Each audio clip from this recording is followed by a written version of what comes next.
Okay, this is the Freeport Project Review Board meeting for Wednesday, October, good God, August 17th, 2022. It feels like October outside. The first item on our agenda tonight is an information exchange, and I'll turn it over to Caroline. Sure. So you had some staff approvals. Again, those are put in the digital packet now. There were 3 staff approvals I've done in the past month. Replacement signage for a new tenant, the Soccer Post, which is a store going in down near Shaw's and Mass Landing Brewery in the Freeport Crossing Plaza. They were just new sign faces. I did a leach field relocation for a lot in the West Coast subdivision. That was a subdivision approved many years ago by the board, and it had a hydrogeologic assessment. So in order for them to move any septic systems, they need to get the hydrogeologic assessment updated for the lot. We have to review it and sign off on it. So we did that, and then the third thing I did was some seasonal temporary outdoor seating for Sunrise Cafe. They had installed some seating and so came in to get a permit under the new ordinance provisions. It will have to go away by the end of October. They're also doing some parking lot restriping to bring their ADA parking into conformity, which is a requirement under our ordinance if you do restriping. That's all we have for staff approvals. The planning board continues to talk about cannabis site plan review in non-conforming structures. They are taking September off so that staff can have time to finish the cannabis and work on some projects behind the scenes. The Downtown Vision Implementation Task Force has not met. They are scheduled to meet next Thursday, so we'll have a better update for you after that meeting. And then number 4, tonight you were supposed to have a site walk prior to the meeting. The applicant is working on revising plans. They asked if it could be tabled, which worked out really well. So we need to see if we can set a new date for that. I think before we were gonna do 5 or 5:30 maybe before this meeting. I don't know if the board, if we have enough people that could attend the site walk prior to the next meeting, or if we need to look at an alternate date. Yeah, I'm fine with the next meeting. I'm not sure how everyone else feels. Yeah. I may need to zoom into that meeting, so I would not be able to do the site walk. Okay, but the other 4 of you can commit to that. Yeah. Do you want to go ahead and schedule that? You don't want to try to find a day where we could have more people there? The others may be able to come. Don't do it for me. Okay. Per Lynn's instruction. Okay. I think we'll go ahead and schedule it for that time before the meeting. Do you remember what time we were gonna? I mean, gosh, I think 5:15. Yeah, 5:15 to give That's a right. little bit extra more time time. between. That's right. Okay, so we'll schedule that for 5:15. We'll confirm that with the And that's applicant. the and their 21st, team. correct? Yes, third Wednesday, which would be the 21st. Right. And that will be a site walk of the multifamily residential project at 22 Main Street. So we'll do the site walk. My guess is they might give you, they'll be on the agenda that night most likely. And so you'll have some revised plans. So we'll look at the site, whatever they come up with for a building, we'll have them stake it, but any substantial discussion will have to take place in the room, not in the field. Okay. And then also just want to point out, you had gotten 3 letters. You had a letter come in regarding the Regare Stream Crossing application. You had 2 letters come in regarding the station apartments. And then you also had a engineering memo from the town engineer. Those all got sent to you via email today and yesterday. Paper copies are in front of you, and there's copies over there for the public. That's all. Okay, great, thanks. The next item on our agenda is review of the minutes from the July 20th meeting. Does anybody have any comments or edits that need to be made to those minutes? Nope. Thanks. Is there a motion to accept the minutes as read and written? So moved. Thank you, Todd. Is there a second? Second. Okay, all in favor? Abstain. Oh, okay, thanks. Did you get that, Sharon? I did. Okay, thank you. Thanks. Okay, the next item on our agenda tonight are the reviews. The first one is the bake shop exterior alterations, and I'll turn it over to Caroline for a brief project introduction. Sure, so this is an application for a design review certificate at 123 Main Street. There's a tenant that's gonna be going in the space that was formerly occupied by the Azure Cafe. It's a bake shop that is going in there, so it's not considered a change of use. So they're strictly here for design review. I will note that we did get some public comment regarding some accessibility features on the site, but that's not something that's under the purview of the board tonight, so I've shared that information with the property owner. So part one of this is some replacement signage. The applicant's proposing to repair an existing ground sign. It's a non-conforming sign, so they can reface it using the existing materials and they can repair it. But if they were to totally make a new sign face, they would have to move it back. So they're gonna reface the existing sign, just repair the existing panel. They're gonna add their name to the existing kiosk, which is the ground sign that has a lot of little nameplates just to identify the tenants on the site. The other part of the project is some repairs to the existing ramp and stairs that go into the entry. You can see from the pictures that they have a lot of wood rot, so they're proposing to replace it with composite. They're also proposing to extend the existing railing system and replace that. It's kind of a wood and cable railing site. They're also proposing awnings. There was an awning on this building fairly recently. Going back through the files, there's been various awnings on various places over the years, but not what they're proposing to do today. So they have an awning over each door, just plain black canvas. And then they are proposing some seasonal enclosures, which they did have a version with the last tenant. They would be up seasonally, canvas and vinyl, aluminum door frame. One of them has one door facing Main Street and the other has two doors because they have access from the stairs and from the ramp. So that is just a quick snapshot, and the applicant is present here if you guys have any questions. Thank you. Does the applicant have anything to add? No. Nothing to add. Okay. Are there any questions or comments from the board on this application? Are there any ADA issues that, Well, they're not proposing any site changes, so it's not something that the board would get into. We did Okay. receive some comments about making sure like there's an accessible path, like there's some vegetation overgrown or some modifications they would do. So if they wanted to make some minor changes that fell under staff approval, would work from them, but it's not under the purview of the board tonight. Okay, thank you. The property owner's aware of that. Thanks. No? A general question on procedure. We recently had a couple wholesale sign replacements on Main Street that came up. What is the difference between the restriction that requires this to be constrained to the existing sign versus some of the things we've seen more recently that were just a wholesale new sign? Yeah, so the ground signs can't project over the public right-of-way, or they can't be in the public right-of-way. In this case, it's hanging over the public right-of-way, so they're just taking the face and just kind of resurfacing it. If they were to like take down that whole panel and do an entirely new panel of new material, they'd have to move it back and make it conform. And here that would be the sidewalk. That's Yep. that's the public right away. Yes, in this So- case, yep. Thank you. Sure. Any other questions or comments It's nice. from the board?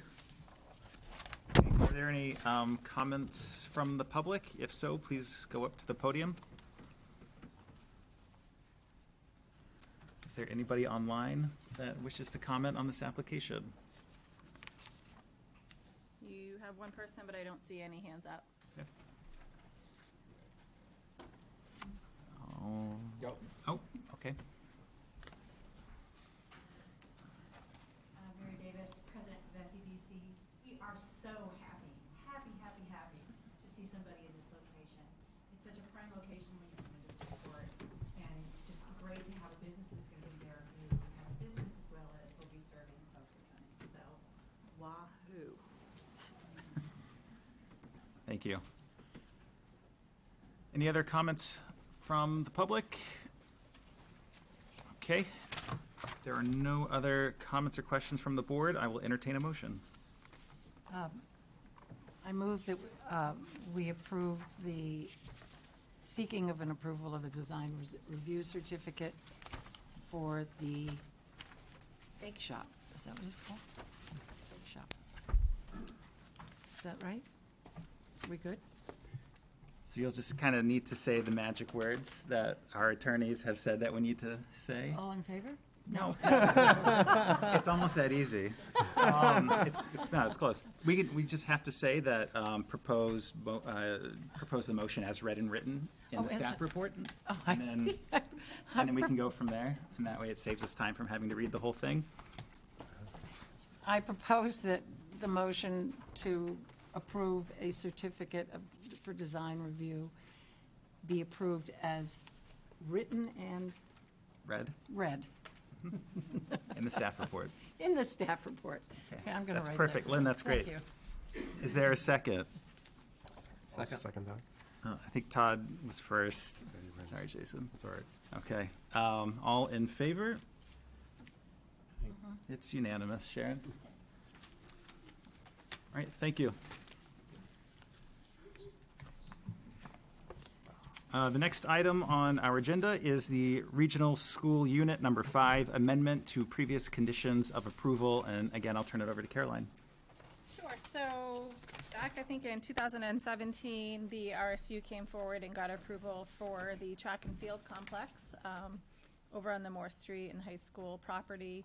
They then came, and when that went through, it was, there's a lot of public involvement, and there was a lot of concern about things like lighting and traffic and noise. And so the original approval was granted with a lot of conditions, some pertaining to timing of events, noisemakers, lighting. They then came back in 2019. They got approval for a PA system. They had previously not had one. When they came in for that approval, they did change some of the restrictions to allow a couple more games during playoffs, but they still had, I'd say, quite a few restrictions on the use, really still pertaining to the noise and sound. The RSU is back tonight for an amendment.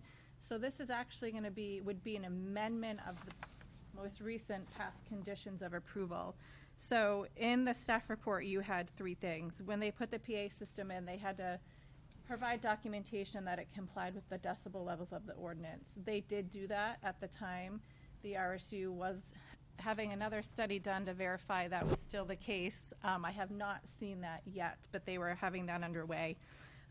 They had a condition regarding the use of certain noisemakers. One of the things that's prohibited is cowbells, but that didn't make it into their use guidelines. So they're proposing to amend their use guidelines to clarify that they can't use cowbells.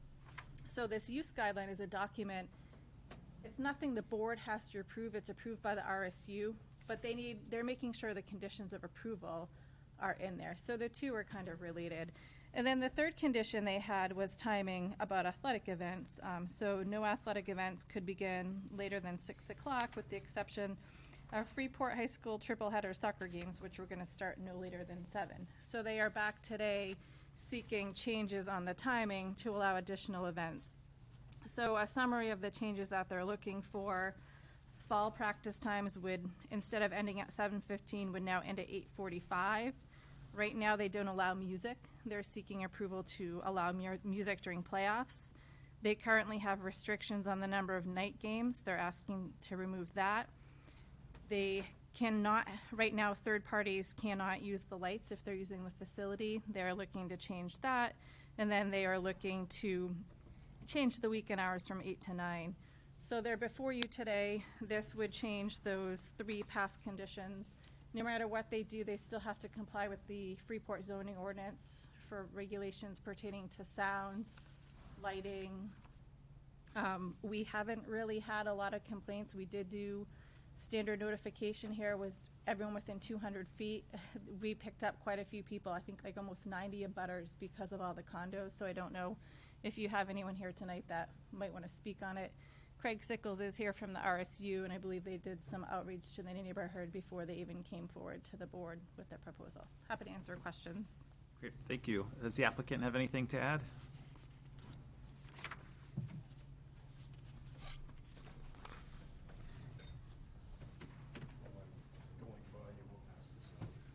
We had Canfield, the first sound check was done by the installers, AV Pro Systems.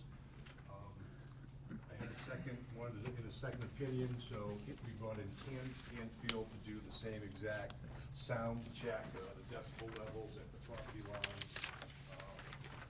This is a pretty technical piece of paper, I'm not sure if I can explain it in depth, but the conclusion does state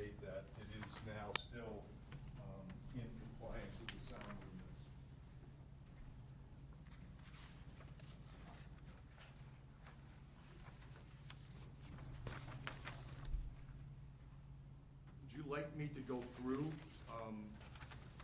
some of the things that were in the packet, or want me to just take some questions? I think so, and I think it'd be helpful to hear more about your outreach to the abutters. Sure.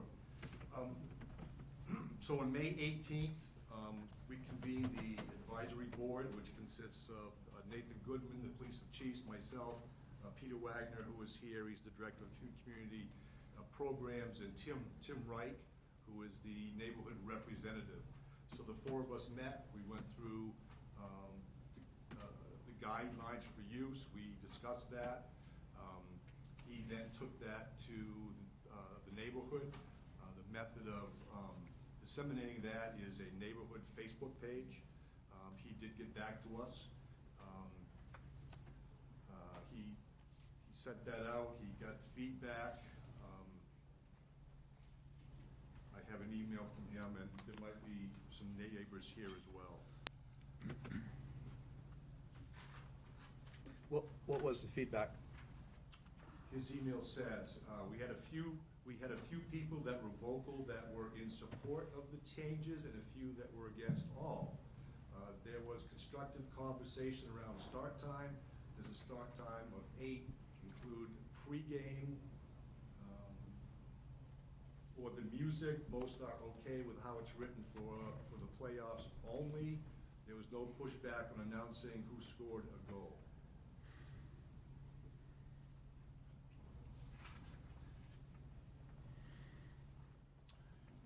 In your packet, there is a summary of proposed revisions.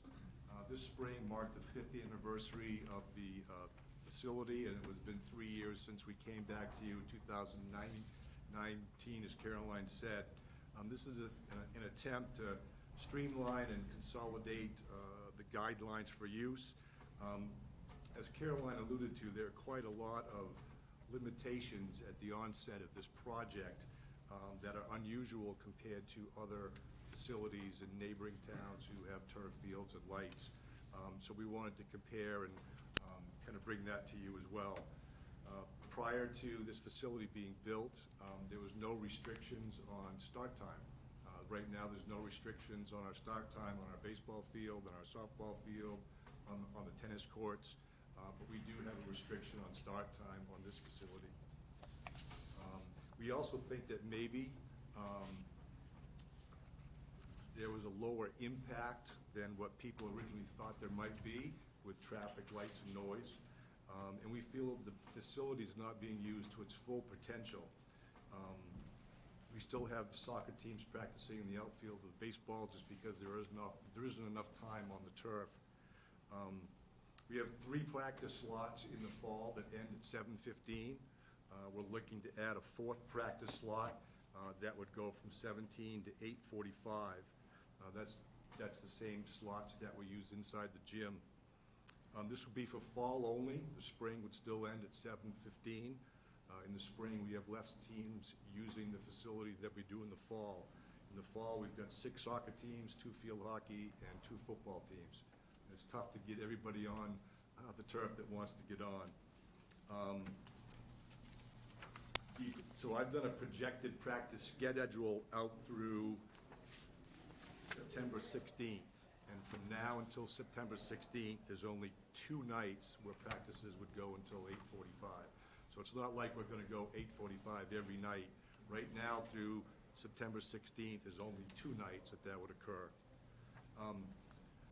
Allowing us to move games past 6, even if it's a doubleheader. Right now, the guidelines say we can't start any games later than 6 unless it's a triple-header soccer game. Soccer game, we go 3:35 and 7.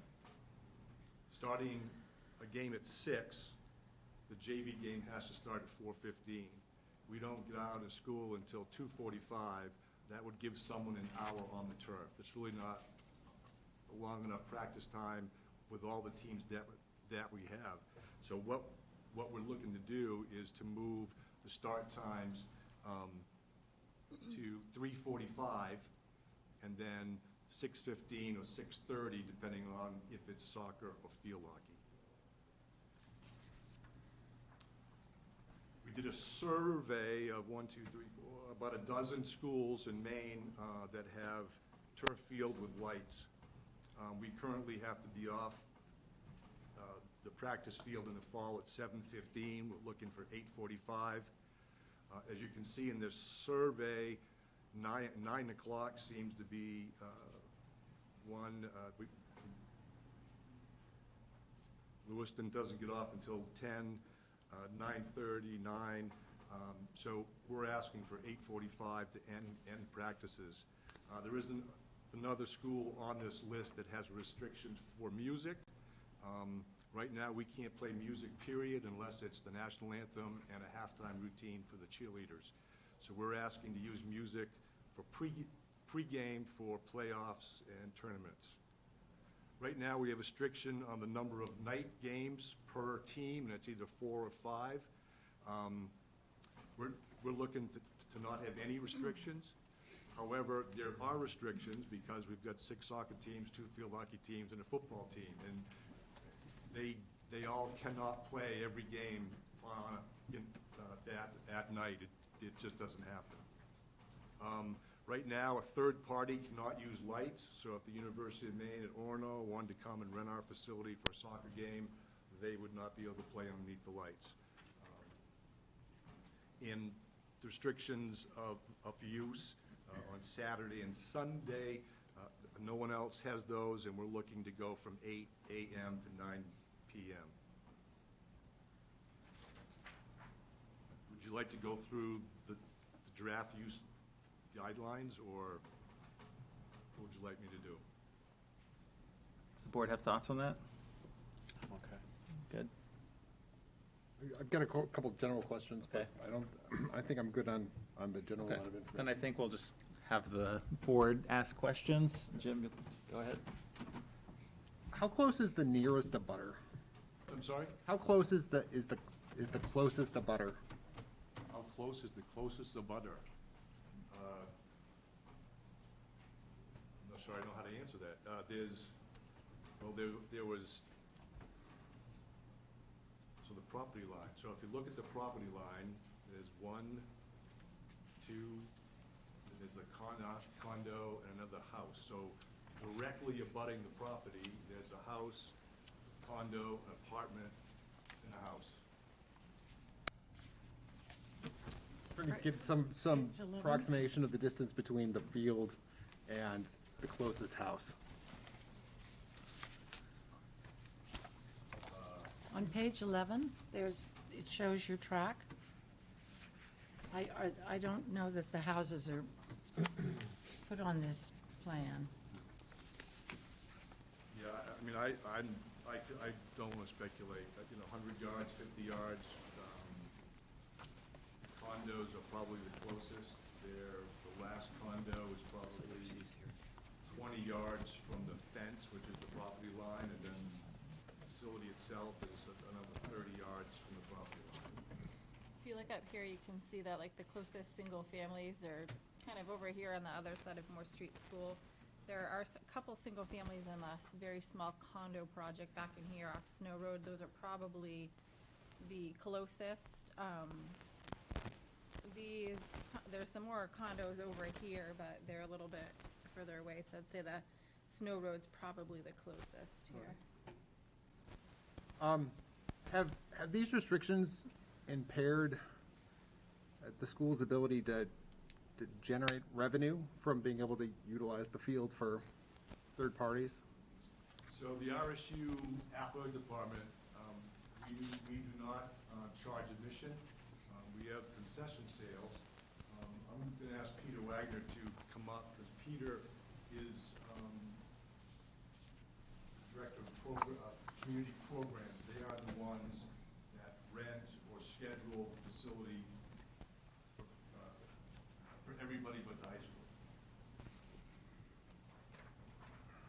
Hi there, I'm Peter Wagner, Director of Community Programs. We're responsible for renting spaces that are owned by the school district for third-party organizations, and yes, we have lost revenue from tournaments and other organizations that want to use the turf for fuller days on the weekend and in the evening sometimes. So yes, that has occurred. has, have the current restrictions affected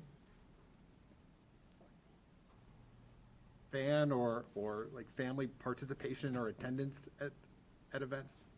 I mean, I recognize this is it's kind of a speculative question. It's impossible to know definitively, but are you getting fewer people coming to games as a result of these restrictions?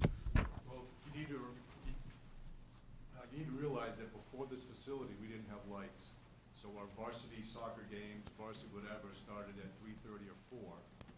And not a lot of spectators there. We had no student section because they were either practicing or have to catch a bus home. And unless a parent could get out of work, so for a varsity boys soccer game, we may have 40 spectators there. So now we're moving games to 6 o'clock. Games aren't anymore just a game. They are community events. It's truly neighbors meeting neighbors, going out. We have alumni. We have parents whose kids don't play anymore come to the game at 6 o'clock because they can. So the restrictions haven't limited the amount of people. The restrictions have limited the amount of use that our kids are benefiting, that they aren't benefiting from because we can't use it longer in the day or move games later so we can get more full practice before the games. So are you seeing larger attendance at the later games than you're seeing at the earlier games? Oh, absolutely. And are certainly just notices, or at least I noticed that a number of the restrictions that you're asking to modify are still less than what a lot of the neighboring school districts are. I mean, certainly, looking at Cape Elizabeth as an example, when we're still coming in below what Cape Elizabeth is imposing on this community, I think that's notable. The question is, are what you're proposing here, is this what you want, or is this kind of an effort to meet in the middle and get something that you feel is reasonable and likely to be approved? Yes. Would you like more? This is what we like. Would you like more than this? We still want to recognize the needs and, we want to be a friendly neighbor, a good neighbor. And given our history of practice slots, the 4 slots work. The 3 slots work now, but that 4th slot gives us more options, and moving the start time of a varsity game to 6:15 or 6:30 then frees up an hour and a half before those games start for more turf time. Questions I have? Thanks. Yeah. Were the neighbors notified about tonight's meeting with something in their mailbox? We have to notify everyone within 200 feet of the entire parcel boundary, which is pretty large, because it includes Moore Street, the high school, the track, the Right. tennis courts, and the baseball, softball field, so there were quite a few people notified. And the next step, should this be approved tonight, would be to, go before the Board of Education, your board? So this has already gone to the school board, and so what I'm presenting, the changes that I'm presenting tonight are the changes that they've already seen and have approved. They've approved the proposed draft revisions. Correct, Right. and now we're just Okay, here before you now telling us, yeah, good. to get your approval of the items that are part of the conditions of approval. I'd be curious to hear from, Any comments, questions?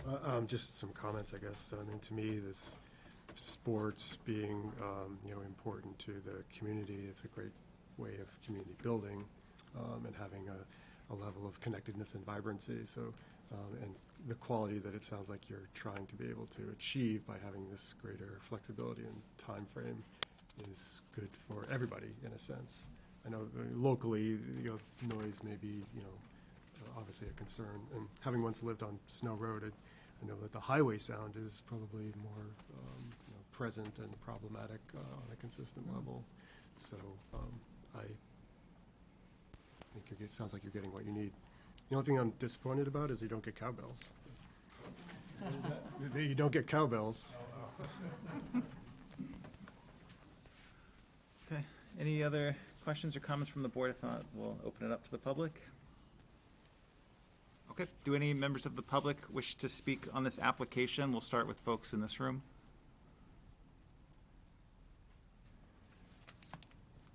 Okay. And online, do we have any members of the public that wish to speak on this application? You don't have any hands up online. Okay, any additional thoughts, comments?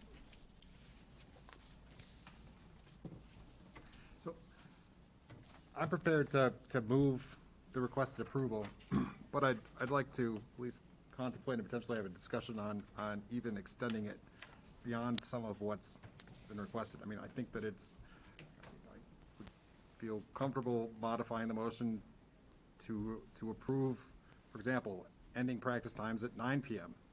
And generally lifting the restrictions on music at games rather than just playoff games. I guess my thought on that is that's sort of a change than what was presented to the abutters, right? Am I correct in assuming that when you reached out to neighbors, you presented this information? So that would be my hesitation in, extending it beyond. And that's fair, and certainly I don't want, I asked hate for. neighbors to think that they were expecting one thing and get another thing. Right, yeah. But I certainly would encourage that. Sure. What's being requested here is not unreasonable, and I think that, I can only speak for myself, but we'd certainly be amenable to additional requests if you found them to be helpful. Because, I think some of these restrictions seem inappropriate for a community-based school program where we're talking about building community through athletic events. So we would be open-minded to doing more, with supplemental notice to abutters if the board is interested. Yeah. I mean, I think I'm okay with that approach too. I mean, it sounds like what RSU 5 is doing is sort of like baby steps, right? They've had a couple of years to sort of figure out how the system works, what the noise situation is like, to hear from the neighbors. So they've come back before us again. If things change in the future, if they find that this is working well, I think I'd be happy to have them come back again. It just said, there's no reason to wait 3 more years. Right, well, yeah. If this is if this is perceived as a baby step rather than less than everything that the school district wants. Right. I would like to point out that the PA system is programmed or set to, it can't go above the ordinance to decibel level at the property line. Even if someone were to move it beyond that, it can't go beyond that. It's, the highest as it can go is with the town ordinances at the property line. Thanks. Any other comments from the board? Okay, I will entertain a motion. So I'd move that the board approve as written and read in this week's staff report. Great. Is there a second? Second. All right, you got it. Thank you. All right, all in favor? It's unanimous, Sharon. Okay. All right, thanks. Thank you. Yep. Thank you. Okay, the next item on our agenda tonight is the Regier property stream crossing. And again, I will turn it over to Caroline. Sure, so last month or a month before, the applicant was here, got approval for 2 stream crossings on their property. There was a third one that they wanted to do, but we're still working out the details. So there's a third crossing on the property that over time is not functioning. The channel of the stream has relocated itself, as you'll see in some photos that it's gonna put up. So the applicant worked with Sebago Technics and NRCS to come up with a new plan. They will move the new crossing downstream a little bit, and they will install a rock ford. Again, I'll just be short, you have a full room and a lot, because we just talked about this, but because the portion of the property is in stream protection, they have to come to the board because it's considered a structure, and then you also have to review it for shoreland zoning. As with the last 2, they will need permitting from DEP and the Army Corps of Engineers. Those are independent of your review, but want to note them. The applicant's already been in contact with both of those organizations. And happy to answer additional questions or go into more detail, but the applicant's here to walk you through the application. Okay, thank you, and I'll turn it over to the applicant. I got Mike last time, and I don't know if that'll be necessary, because I'm going to be walking to the photographs again. If you're going to be walking, then yes, it's right there. Oh. Yep. Well, you can use the small guy. Yep. Just make sure it's turned on. It should be. Right. If not, they'll come in and yell at us. I have a power on.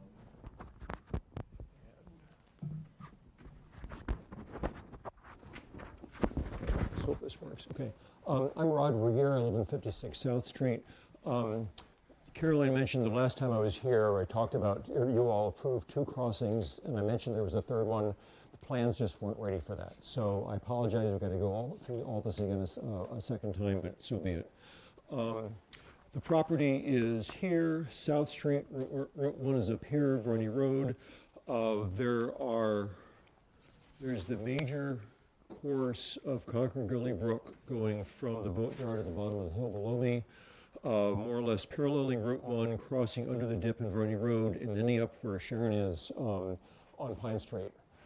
There are 3 substantial tributaries that go into it, and all 3 of them have culverts that have they're either rotted or displaced or bypassed or all the above.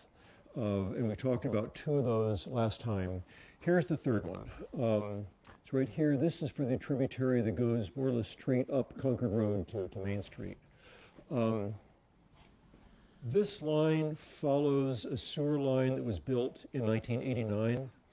So in 1989, when that line was put in, going over the sewer line, those 2 18-inch diameter culverts were put in. And you can more or less follow a slight upgrade to continue along the sewer right away.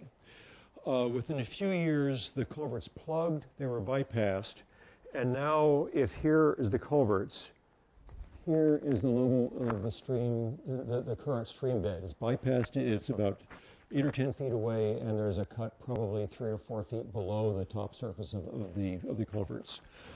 There's a sewer line running underneath it. The stream is cut down far enough that these, the crossings for the sewer lines, the actual sewer pipe is armored with concrete, just should something be exposed. And the stream is cut far enough down that, in fact, it's revealed the concrete armor for the sewer line. So this is something that's got to be dealt with. So as before, I'm dealing with wanting to be able to get access to my own property. This is access for maintenance and potential emergency repairs for the sewer district. It is also simply a matter of dealing with erosion control and ultimately the environmental health of the Harrisicot River where this all drains. So anyhow, there's the one view of this gully that's been cut, and the same gully from a different direction, and again a shovel and a bucket to give you some idea of the scale of it. You have plans, it's kind of a hybrid plan this time where it both includes plans from Candy Gilpatrick, who's a professional engineer working for the Natural Resource Conservation Service, the NRCS. But because I'm right against beans, the work that they did a couple years ago with all the topography, it was really very easy to go and simply apply that to this also. So you have information from both Bean's engineer as well as Candy Gilpatrick from NRCS, which has led to the guidelines as well as the plans that you have in front of you.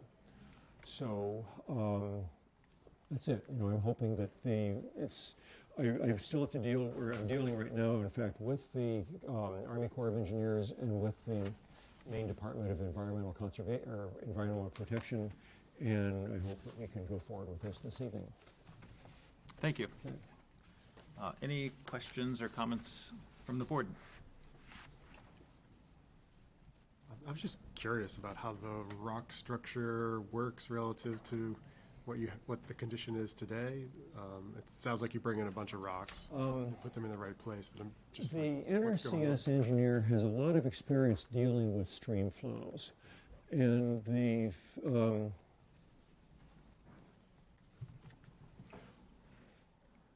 culverts right here are the original stream channel. You can look through the forest stuff, you can see the rocks. This underneath here is where the stream flowed originally.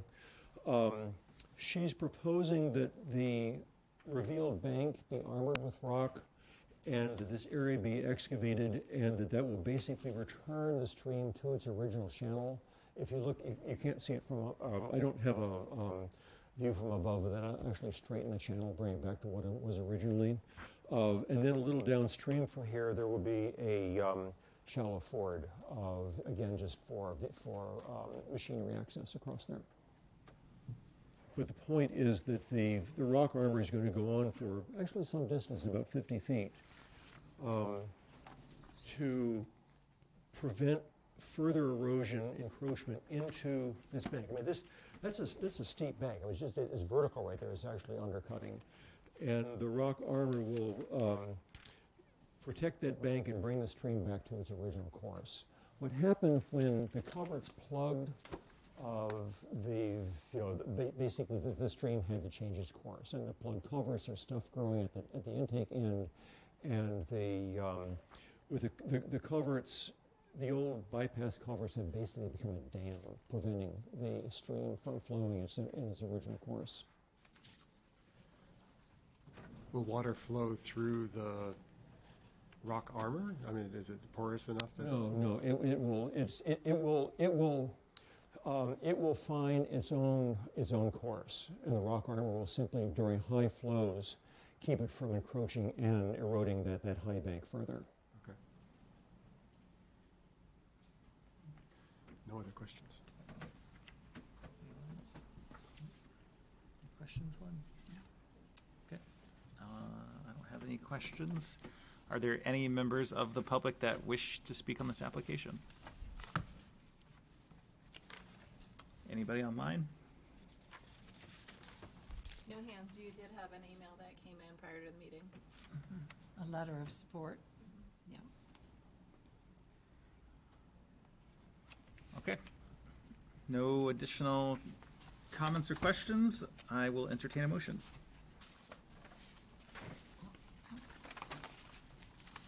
I move that we approve the application as written and read in the staff report.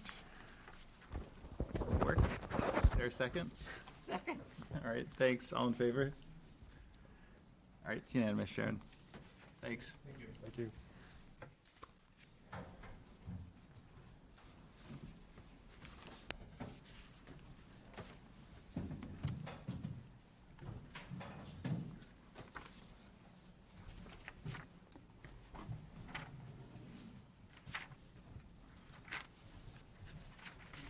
Okay, the next item on our agenda is the Freeport Station Apartments multiple family dwelling, and this includes a public hearing for that application. I will turn it over to Caroline. Okay, I'll give you some background and then I'll switch the TV over so the applicant can put their presentation on the screen. So Freeport Village Station Apartments, this is a multiple family dwelling. It's proposed for the existing parking lot. It's actually two lots, but it looks like one big parking lot on the corner of Depot and Mill Street, formerly next to Yankee Candle, which is now, I think, vacant on the upstairs. The board reviewed this project in June. So because it's a multi-family dwelling in the Village Commercial 1 zone, and due to the number of units, this project is requiring 3 levels of review from the board: design review, subdivision review, and site plan review. In order to streamline the process, we conduct them all at one time, but they all have their own different rules and regulations. So with regards to process, design review, you would have to issue a design review certificate. It doesn't really have a conceptual and then the final process. You just want to continuously be giving the applicant feedback as they move forward to progress with their plans. For a site plan, typically they would show you a concept, which they did at the last meeting, but you would only take action on the final plan. Subdivision, due to the size of the project, would be the most involved of the 3. So at the last meeting, you took action on the conceptual subdivision plan, and essentially what that's saying is they have the building in the right space given the constraints and features of the lot. At this point, they're here for preliminary review, and so a subdivision process would require you to take action on the preliminary plan. So basically what they've done is they took that concept, which you acknowledged was the right layout for the site, and now they've done some additional work, they've done some additional engineering, they've done some tweaks to the building. Everything's not all wrapped up at preliminary, but they're getting pretty close. If the board takes preliminary, or action on the preliminary plan, the next step would be for them to finish all their engineering, their legal documents, any outstanding cleanup that we've flagged, and then they would come back for final approval. So I'll just kind of walk through some of the highlights of the project. We did give the applicant some comments. You also saw comments from the town engineer. I will say, at this point, they're mostly cleanup, just cleaning up the submission, some clarification. So most of the changes that we made could be incorporated into the final submission. There's nothing really huge there. The building will be connected to public utilities. They did have capacity letters from the Water and Sewer District. This is a subdivision, so any utilities on the site, electric would need to be underground. They did submit a lighting plan and cut sheets. They wanted to have some decorative sconces on the building, but due to the location and the fixtures, they're over on the illuminance levels. Our ordinance is pretty strict on lighting at the property line, so they'll make some tweaks to that before they come back. We've talked about access to the site. There's multiple curb cuts to the site now. They would be proposing to close off existing entrances, except for the one that's on Depot Street. It goes through a parking lot and gives access to the site. When they come back, they would need to submit some legal documentation showing how that's gonna be maintained, that they have rights to ensure that they'll always have access to the parking lot there. The town engineer did flag the issue of traffic.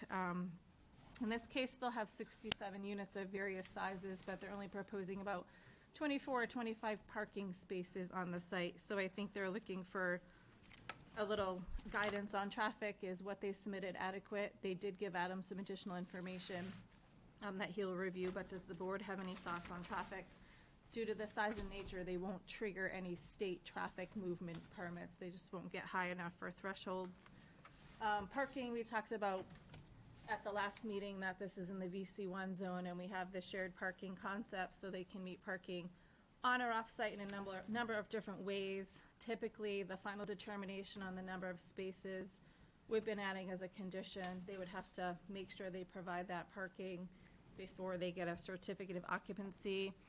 As a side note, we also talked about how the planning board was looking at lowering the parking requirement for multifamily residential, and they did make a recommendation to the council, so that discussion is still ongoing.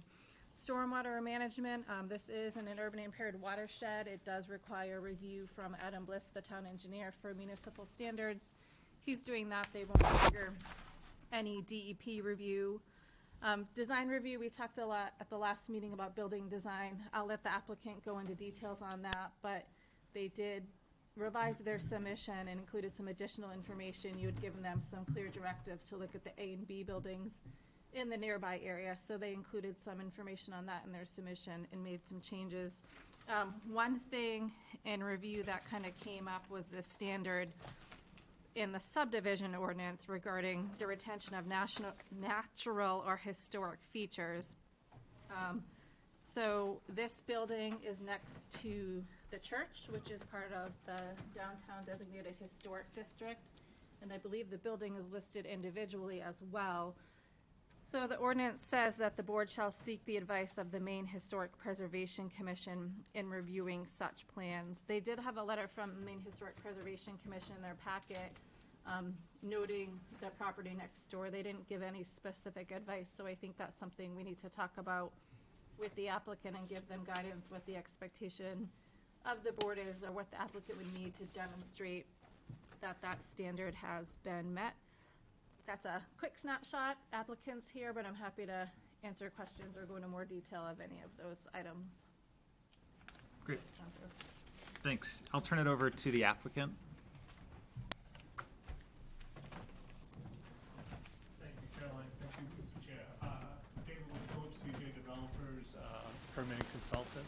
I'd like to introduce Hillary Rocket. He's a developer. He couldn't attend the other week because the other meeting, and he'll give you a little sense of why he's looking at Freeport and some of his background. I apologize for missing the first meeting. First of all, I haven't done anything in Freeport, but I've done projects in Topsom, a couple in Bath, the Bath Riverwalk condos next to the Kenny Lake Tavern, and Midcoast Hospital. I've done 3 buildings now for Midcoast Hospital, but the one down there, Ironworks. And the first one was Brunswick Station. So that was about 12 years ago. We did Brunswick Station, the train station, couple of medical uses there. Bowden has some space, a couple of restaurants, and the hotel. And about 4 or 5 years ago, we built apartments there. It was originally going to be 10 condos, but it didn't work. We put apartments there, and it's worked really well. So I started looking here in Freeport a couple of years ago.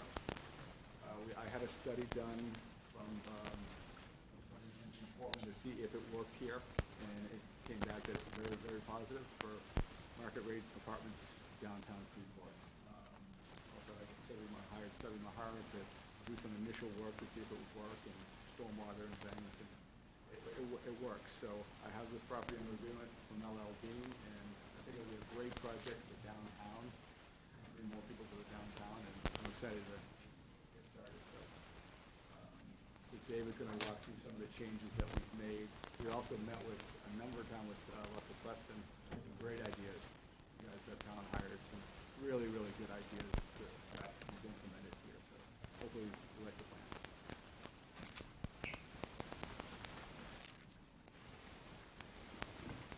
Thank you, Hillary.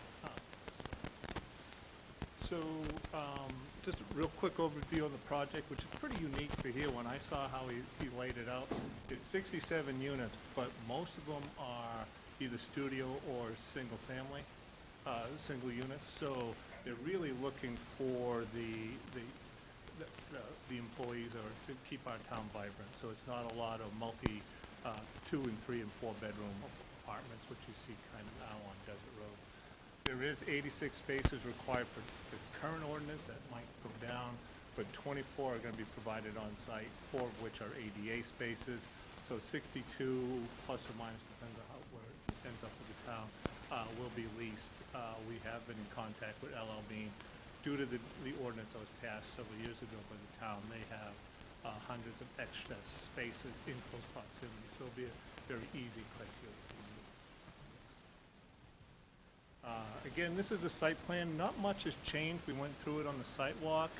The changes that happened from our first presentation and at the request of the board, we have added a entrance on the side of the building. Before there wasn't there, so it gives more access. There's another entrance that's been added here.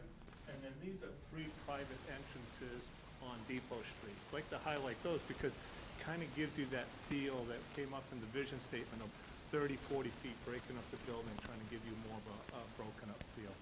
And that's pretty much all that's changed on the site. Everything else has stayed the same from the conceptual. This is the landscape plan. I know the pastor is here. So we have notes that say get rid of all the, is it knotweed or bamboo or something like that. We're only showing plants on our property because that's all we can. Hillary's going to be working with the pastor saying, okay, what do you want? They'll complement, so they clean up that corner and try to get rid of those invasives because boy, are they helpful. And then along, a lot of plantings robust right along the building's edge, and the landscape architect try to keep that grass buffer fairly grassy because we want to work with the town to get some street trees. There's a couple there now that need to be adjusted, but they're on town property. But try to create that streetscape with some mature trees along there and possibly some lighting along there. But that's on town property. There's something we have to work with the town manager and the council on.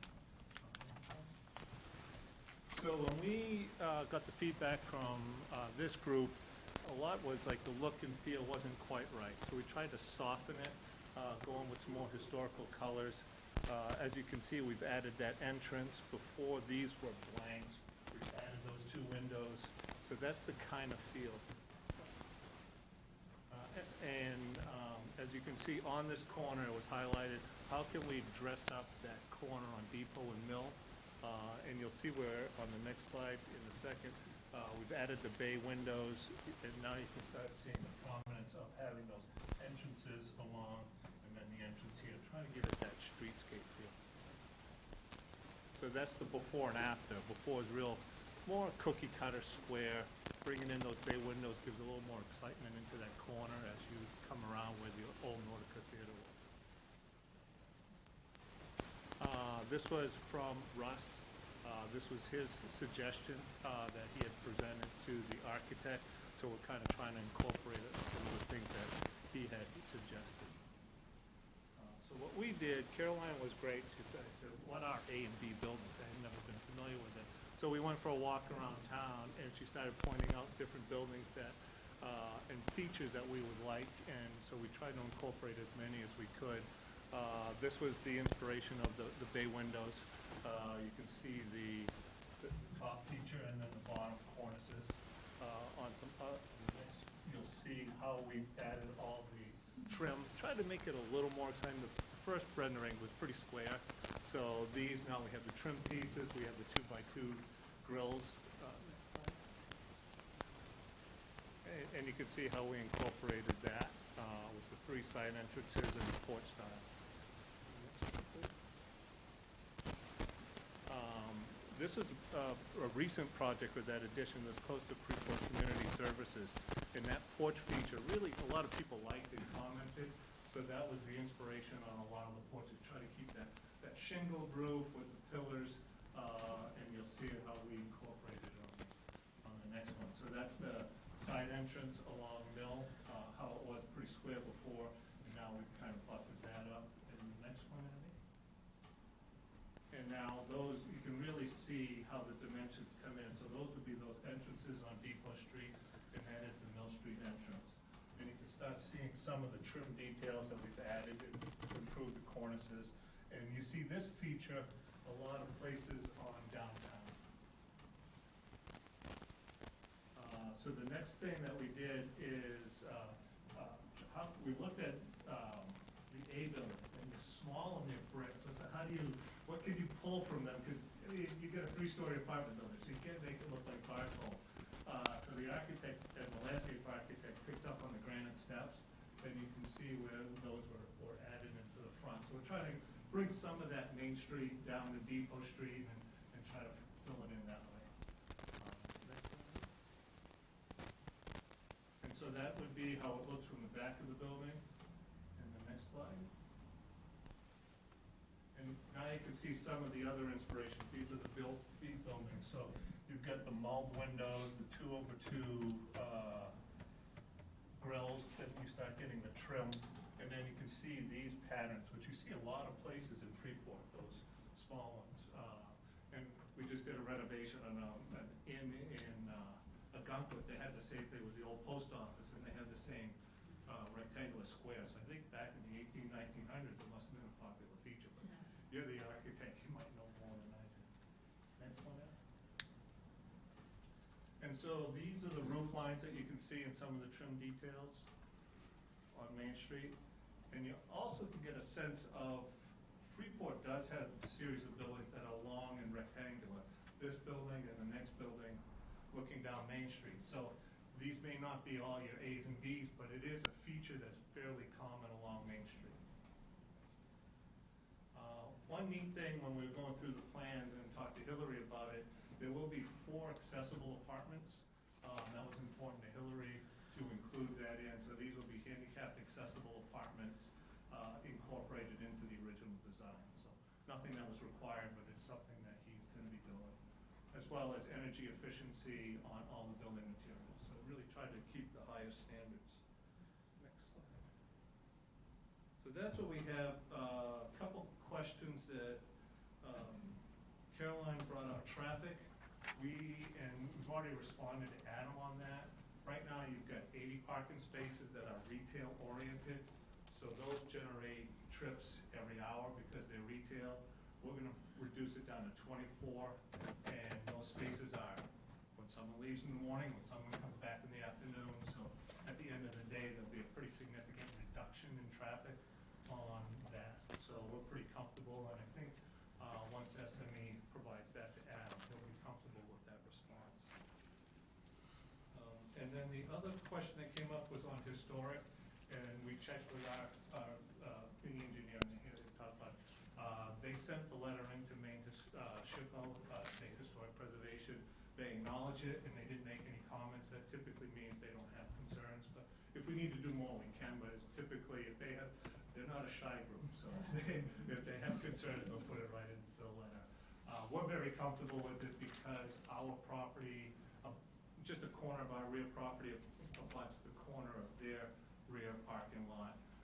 And the back of the building, which has a nice feature, is not impacted by the building at all, because that's where the entrance is and the adjacent property. So that's what we have. We're really pleased. We had a group of a couple different a citizens group that had expressed some concerns, and by the end of the meeting, they were very pleased. And one was supposed to come tonight and speak in support, but unfortunately, they had a death in the family, and she had to go out of town. So he had her answer any questions, and Dan Diffin is from SME is also here to answer the questions. Thanks. I'll turn it over to the board. Any comments? I think we'll do what we did last time. Sorry, I should have started with this. Because we do have 3 different reviews to go through, we'll start with site plan, move on to subdivision, and then do design review last. So site plan, questions or comments? Can I ask a procedural question? Sure. Is up for review and action tonight is both, or all 3, preliminary subdivision approval and design review and site plan? I believe just preliminary subdivision approval is what's on the motion tonight. Yes, the motion is just for that preliminary subdivision and the standards of that subdivision ordinance. That being said, you don't want to ignore the other 2 and not give them feedback Understand. because Okay. you give And them the go-ahead to keep proceeding. Yeah, and I'm just putting design review last because that was where we had most of the comments last time, so it's just thinking that might be the case this time, I'm not sure. But regardless, let's start with site plan. Any comments, thoughts, traffic questions? That was brought to our attention. Sure, might I move that we go a little bit out of order, recognizing the way the conversation went last week, and maybe opened up the public comment before we go through our I think I'd like to get the board's feedback and Q&A with the applicant before turning it over to the public, just to do our typical I process. do have one question on Sure. site plan. Yep. And that is access into the parking Yeah. area. Right now, people are obviously used to using that as public parking. I assume there'll be signage that's, says it's for residents only or guests of or something like that. Yeah, more than likely, but they've done a lot of retail, it's convenience, no one will, you really need to go there. Sure. To be there, so it's not gonna be, there'll be a lot more convenience spaces across the street or in the parking garage, and you know how the customer is, though. Yep. They'll Yeah, pick the most convenient. But you're not anticipating any gate arms or anything No. like that? It's- Control. This is Freeport, it's easy, you can always find a parking space, and it's so much easier than, Just wanted to ask. and then gates require security, and then it's just not. Okay. Thank you. I like the way you designed the parking, and I rather like that L in that corner. I mean, I think the way it's broken up, visually, it's very inviting, so you might see cars, I don't know. But, no, I like the way you were able to get, 24 spaces behind the building. And then the shared parking would be across the street with LL Bean? Yep. Mhm. I also like the different elevations where you have it's flat along the parking lot, and then on the side and the front, it's bermed up, which I think makes it more interesting and suggests more removal from pedestrians walking by. And my only other, no, maybe that's design. Oh, no, my other thing is that in looking at the sheet that showed plantings, you have deciduous trees, ivory silk, blah, blah, blah, quantity 5, and they're all along the parking lot in the back. On this particular plan, there it shows no trees on the front. Is that because that's public? Yeah, we only have a 5-foot setback, so we want to talk to the town and try to use, the trees that are existing there today are on town property. So we don't want to interrupt those, and we actually want to improve those. So we have to work with the town. So the fact that this is blank on this rendering, but here you show these little ghost trees, Yeah. which you So hope to have. We hope to have, and some of them are there already.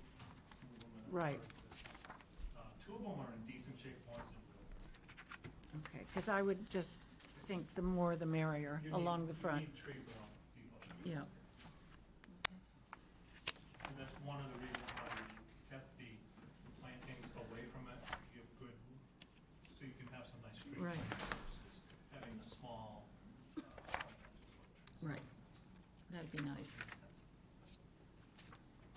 Did you say that the LA is here tonight, landscape architect, or? No, okay, I'm just curious about the plant selections. Maybe we could talk about that next time, but like, just like in terms of color of the seasons and hardiness and things of that nature that like. We can get you a more detailed submission when I'm final. Yeah, okay, all right. He does a great job on making sure we've always had good luck with his projects. Do you think he'll be working with the Vision Group who are working on treescape up on Main to see He's a? working on this project, but Okay. That's fine. Like two more questions, I think. So I think it's interesting the way the steps lead up into the one-bedroom apartments off of Depot Street. They do seem a little bit wide relative to what they access. Yeah. Like they look more inviting to a retail space, say, for example. So I'm just wondering if there's a little bit of narrowing and maybe more of a platform at the top that's habitable by the tenants. yeah, but, we picked that up as well. You know, I showed it to my wife this morning, and she goes, "Oh, that's beautiful. So that's their main entrance." I said, "No, that goes into one apartment." Says, "They can have a lot of visitors." Yeah, it does invite you in. I think when you take Bartol a little bit, so give a little flair, maybe like a little porch feature. Yeah. Something there to not be so inviting. Right, yeah. And then the other question is on the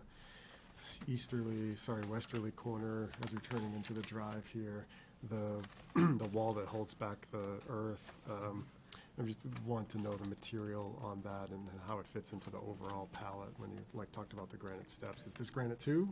I'm not sure. We'll have to get you those details. I'm not sure what that was. Okay. selected. All right. And I think the thing that's in the back of my mind with these questions is there's like a really fine line between when the design feels like a hotel and when it feels like an apartment building. And we want it to feel more like the latter in this case. So there's something about the details and the materials and the way it comes together that makes it feel more Do you have a home-like than. Do you have a suggestion? Are you thinking more of a smaller block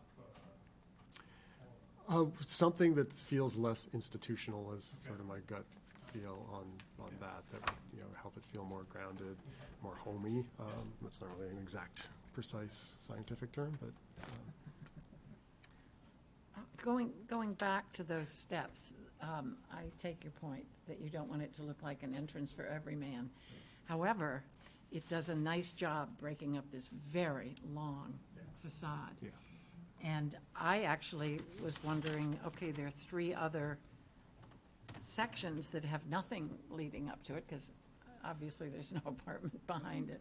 But I'm wondering if there isn't some way to further break up that long facade. Even if it's a faux entrance, it doesn't really go anywhere. It's the grades that we can't. We'll talk with the architect, maybe we'll be able to create like a little porch setting for them. So it gives you the feel without the access, so someone. Right. Put a couple A chairs up. Juliet balcony sort of thing, which would continue to break it up, and you could then have everything a little smaller going down that whole length. Yeah, that's good.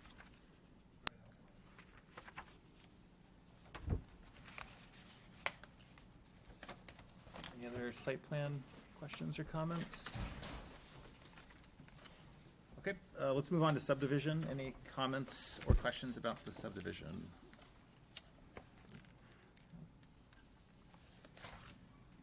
Nothing particular? Okay. We'll move on then to design review. Any comments or questions about the design of the building? Go ahead. Yeah, go ahead, Lynn. You seem ready. When you did the comparative slide showing the first version versus now, the dark used to be black or much Like a pretty charcoal, dark, yeah, a dark blue. and now this is a softer green. Yes. I like the latter. I think. You like the darker one? No, I like the latter. I like the fact that it's softening and is a little more natural and less industrial I looking. think he picked up the yellow from one of the buildings on Main Street and the green from the other. I should know my shops in Freeport better. I don't know the name of their stores.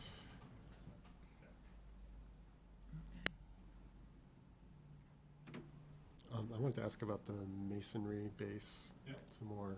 It's hard to tell from the pictures what, it's brick, I'm guessing, but what, like if it's a traditional kind of waterstruck brick, or if it's a wire cut, or if it's No, I think normal it's a size or big traditional- size? It's a traditional New England brick, Okay, what I would call modern brickyard from Auburn, if they still make them. I hope so, yeah, but, okay. So, that's good. And then with the way that the brick and the windows and the cap work, I feel like there needs to be a few more courses of brick and a real looking lintel over the windows before the transition occurs between the brick and the. So raise that up here? Correct, right, Okay. right.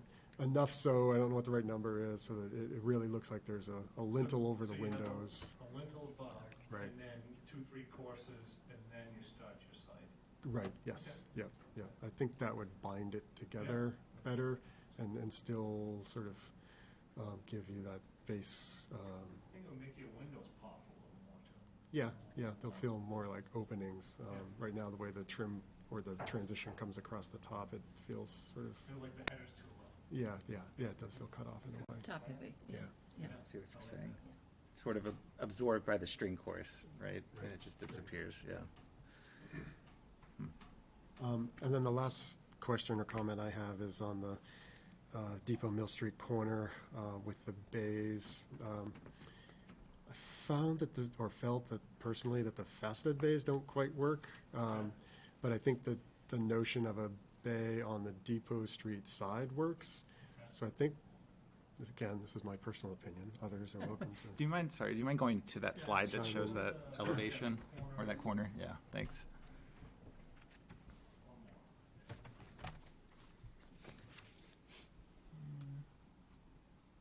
There we- oh, there it is. Yep, that's fine. One more. Oh. Perfect. This is the elusive Okay. slide. Oh, There it is, okay.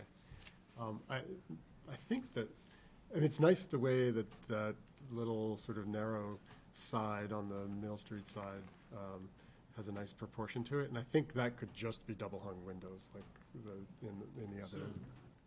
this one, I'm not sure which one. The edge or the face that's on Mill Street, yeah, where you have your pen there. I don't think that needs to be a bay, So no bays on or there. especially with the facet. Okay. And I feel like on the other side of bay makes sense, but the way that I think the nice thing about what's there is that the four windows make a composition that's different than the rest of the building marching on. But I think the facet is just maybe going a little too far personally. And I think it could be a little bit taller on that corner section, not a lot, like a story, but another foot or so, or 18 inches. And what's a facet? Where it's doing the 45s Yeah. on the, on corners, right, yeah. So, more of an angle, less, or just bring them in a bit? I would avoid the angle, Okay. and I think that, have it just come out. Also, just Box. square them. yeah, A bay, put more of a, right, but it has to be different than the other base somehow to make it the corner, to express the corner, okay. All right, let's play around with that. yeah. Okay. I actually don't mind it. I don't either. I like the way it looks now, the way you've got it. I thought sorry, Jason, are you done, or? Yes, yeah, Okay. that's good. I thought the differences, the changes that you made are very appealing. And the two questions I have are the double hungs, those are all true double hungs, so they're gonna be opened and closed and stuff like that, It's okay? not an office building where everyone has their own temperature control, so you can get the outside. Yeah. And so I guess the two concerns I have is the wide walk-ins, and the double hungs is, and I don't know what your price points are for rentals, but, we don't want, I'd prefer not to see towels hanging out, clothes hanging out, a bunch of stuff stored out on the porch, those walkways turned into porches, that sort of thing, so. There's only 3 of them, that house. But yeah. I've seen, like, if there was a series of decks, Yeah. So that's a comment. And then I think the other thing too that we talked about last time possibly is the being able to use the roof You know, is that gonna be accessible, or is that just plain roof? Is that an opportunity for, you know, either a rooftop garden, you know, a green roof? Is it, you know, could it be used for patio, that sort of thing? We looked into that, because I would love that, it would be a great amenity, and a lot of space, but it's really cost prohibitive. Okay. Excuse me, just couldn't do it. Would love to. Can't do that. And there won't be any HVAC equipment up there, right? It's just a flat surface, so if you're looking down on it, and I don't know if you would be able to see it from Main Street or from other places, No. but it would be a straight surface, okay. And What, flat roofs are not an issue. What's that? Flat roofs. No, it'll be internally drained, and, Okay. I mean, most of Freeport has flat roofs. I saw a lot of flat roofs, but I could, yeah. Technology, yeah. It works. Yeah, good. if I might add one, one small observation, and that is that, you know, as we're looking for how it collaborates, fits in commonality with its surroundings. One of the features that seems to be very common in the buildings in downtown is wood-framed windows. You know, I know there was a discussion earlier about having, you know, the windows popping more. I think that feature is having a little bit more pop from the windows, I think would be meaningful to that. Wood framing rather than what appears to be metal framed, even if it's just superficial, I think would add some commonality and some similarity to the other downtown Freeport buildings. The trim is gonna look like the wood frame, it's probably gonna be the Aztec but it's gonna look like the wood frame. These are not your storefront windows with the aluminum, and anodized glass. And this will look like a traditional wood. Wood trim.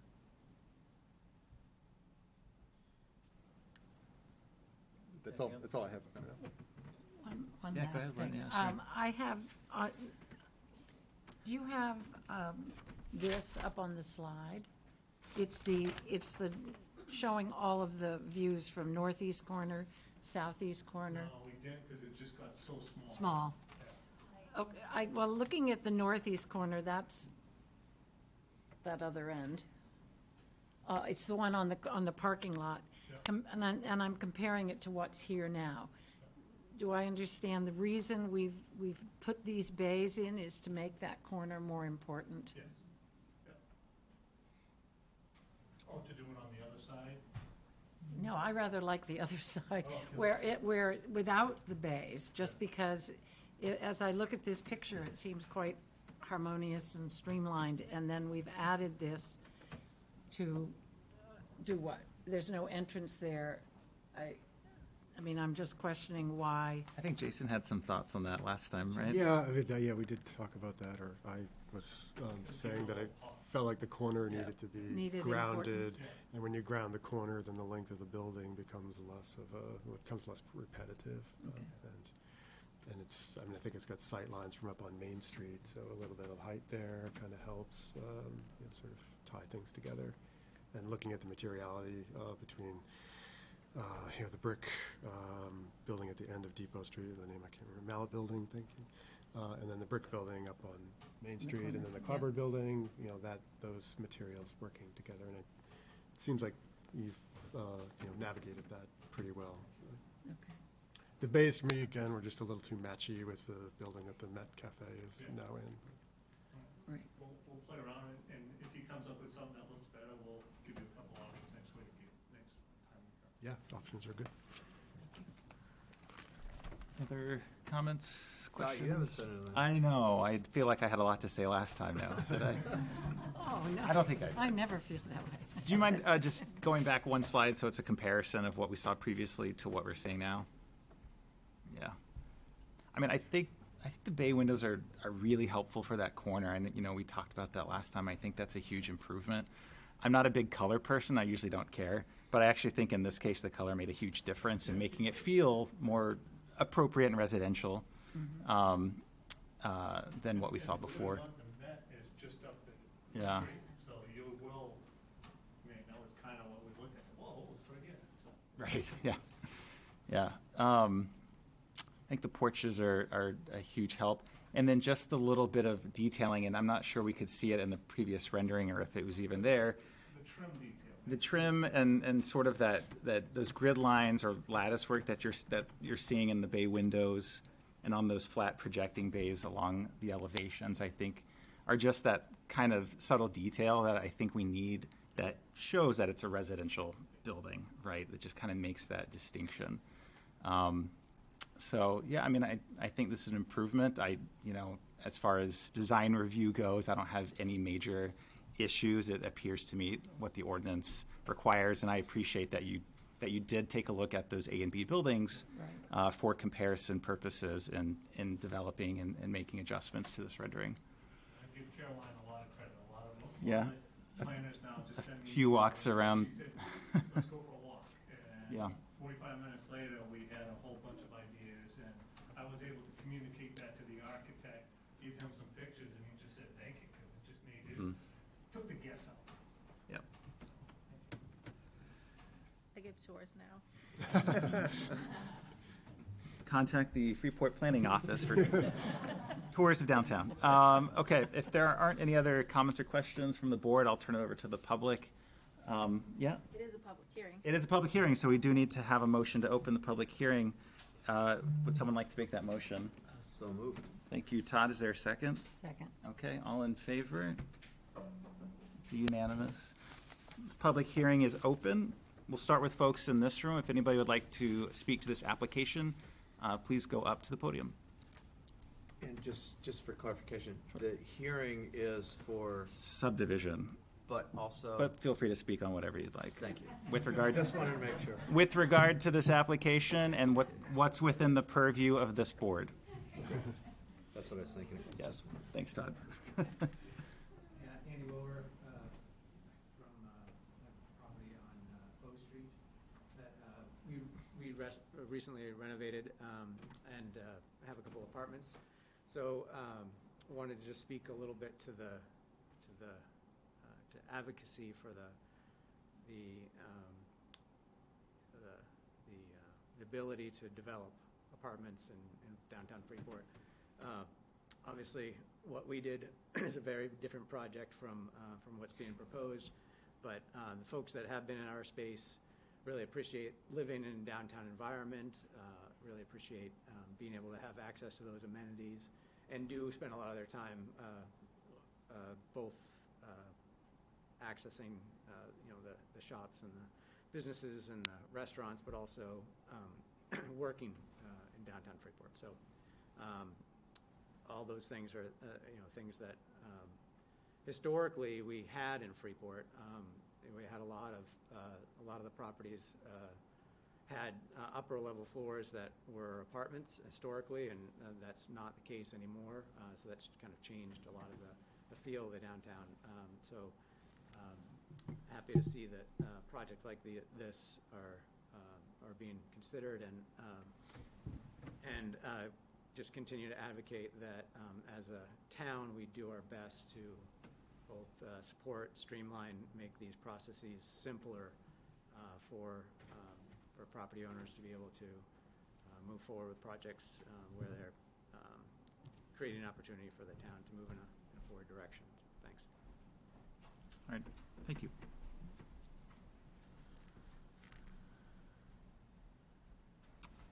Any other members of the public? Yes.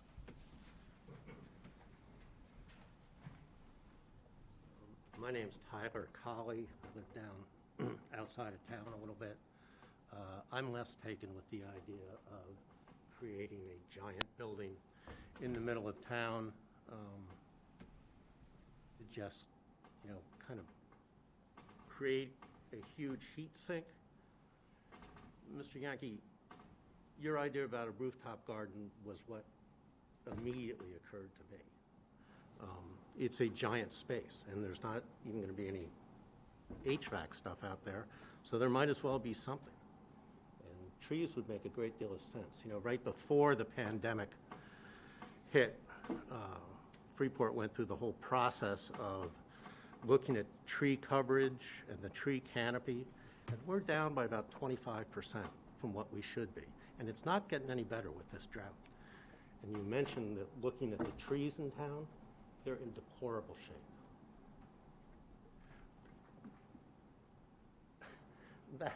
That tree in no way resembles that. I mean, I know it's an artist's rendering, but that tree is just dead.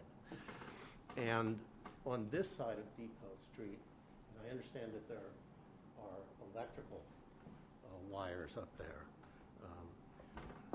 but it seems to me that there is all sorts of opportunity to put trees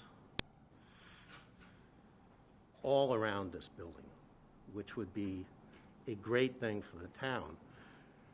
If you look down that way, I drove by it on the way here today, and it's just a series of parking lots, right? There are 2 more parking lots after this. And what's it going to be? Next year that someone's going to come up with a plan to put a giant apartment building there too? Somehow it's got to be broken up, and there's got to be more trees in there, or we just kind of lose the sense of what this town is about.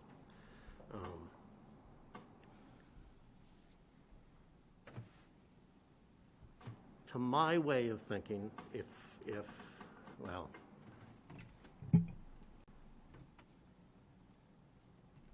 I can't say it any other way. I don't know that we need to build big apartment houses in Freeport. The argument that we need to come up with lower cost housing, I think we've seen out on, what is it, Desert Road, an absolute failure. That's not what happened. They just jacked up the prices. And people say, you know, we need to have increased housing downtown. My bet is that within about 2 weeks of this thing going on the market, it will be filled with people who live in Portland, because these rents will be cheaper. Freeport's a nice place to live. They'll all be rented to people that just commute up and down the highway. So I don't think this is a solution. I appreciate the,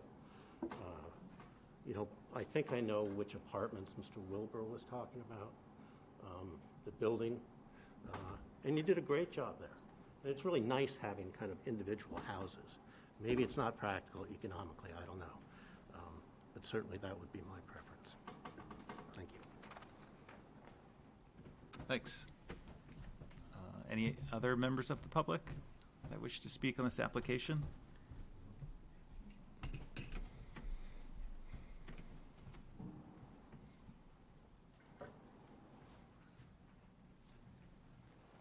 We're having some mic issues. Uh-oh. We're gonna try something else. You can just leave it here. We're just gonna see if they can pick you up better on TV. You ready? They're ready. All right, my name's Andrew Arsenault. I attended one sort of ad hoc meeting to look at the design one morning, met a couple times, and I'm really in favor of this. I grew up in Freeport, born in '58, went to school here, spent a lot of time downtown growing up. There was lots of people living downtown. All my classmates lived downtown. They were single-family houses, they were apartment houses. Most of them went into parking lots. Single-family houses are not coming back to the downtown. Those were all built post-World War II, most of them. Those lots are too valuable as parking lots now. Even behind Beans, Moore Street, Nathan Nye, Cross Street, all those streets were full of houses. Swimming pools, all kinds of stuff. Phil Gilhood's mother had a swimming pool. I remember one of the guys from Beans used to go down there and practice rolling his kayak in it, you know? One of the first testers. I think this is a great idea. I think his new proposed design here is wonderful. I think he's picked up on some really good looks. I like the colors. I like the brick foundation. I'm sort of not a big fan of trees. I like a few, but I really like to look at the building. The building is the feature here, not just the trees. I sort of like some accent trees, maybe some nice rock maples or something we used to have around Maine. We'll never have elms back again because they cut them all down when I was a kid. It was a canopy downtown. Those aren't coming back because they don't hold up. But really, to me, as sort of a fan of architecture, the building is what I want to look at, not just, if I'm on the inside, I want to look out and I don't want to see the backside of a tree. And if I'm outside, I'd like to drive by and see the building. It's, he's done a great job here. The old building, I wasn't a big fan of. This new one, I think is great. I think we need buildings downtown. This is the first apartment house or anything that's actually been built downtown since I don't know when. You know, when Patagonia, when the block burnt, there was 3 stories there. There was apartments on the 3rd floor. My buddies got out of school. You could go uptown and rent an apartment upstairs for $25 a week. Everybody lived downtown. A lot of older women that were retired or widowed lived uptown over the block. Downtown was full of people. It was vibrant. We got a lot of empty storefronts. Things are changing. Retail's changing. I'm so happy they've come along with this building. I don't think it looks too big. I'm against the narrow steps because I think building this size, I want the steps to sort of match the building. And a little tiny narrow step, it's nothing worse than driving by a nice big house and they got these little tiny steps out front. It just doesn't match the scale. It'd be nice probably if they had some like a little porch, you know, like a connecting thing down the front or something, so some other people would sort of break it up farther down the building. I just can't, we're lucky to get this in Freeport, you know? The only thing I'd like to say is, I wonder if you could put heat under the brick, under the you know, backside of the steps and stuff. Because I watch Beans brought gas to downtown. They just spread tons of white stuff on the steps. And, you know, when people can come out and step on no ice on a granite step, and it's just off the backside of the heater. I mean, I don't know what kind of heat you're going to use, but I think it would be nice if the access points, you know, had heated steps or something that ran, you know, radiant heat under certain access areas. But I'm just, thank you for doing this. I think you've done a great job. I'm in support. Just build it the way it is. And this is going to bring a lot of other stuff downtown. If I can take another second. You know, this will bring other stuff to downtown. And it might bring more apartments, but it's going to bring more small businesses. And hopefully, I was down at Kennebunkport the other day, and it was busy, and there's little small shops. And it was really nice to see some people on the street. And people live in the proximity of that area, and it's just a vibrant area. And Freeport's never going to be the big retail mecca it was before. Not in our lifetime, I don't think. So, if we don't want things to fall apart more than it already is, I think this is a key to bringing sort of a new plan for Freeport. So, thank you. Thanks. Any other members of the public? Yes. My name is Stephanie Millette, and I'm a community member and FEDC member, but also a future neighbor of these apartments. I drink coffee every morning, and my condo faces, and my kitchen faces this building.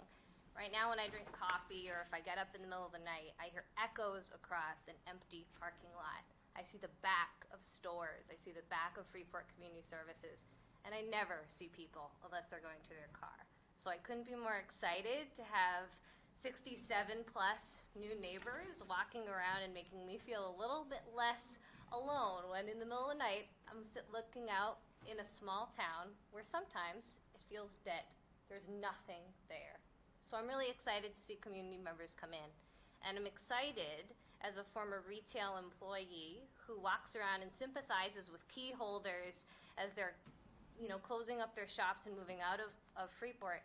I'm excited to see this demographic move into downtown. I'm an advocate for accessible housing and an advocate for affordable housing. I wouldn't have been able to move into Freeport if we didn't have that myself. I participated in an affordable housing first homeowner program with Habitat for Humanity. And I, like many on Facebook, would love to see more of that in Freeport.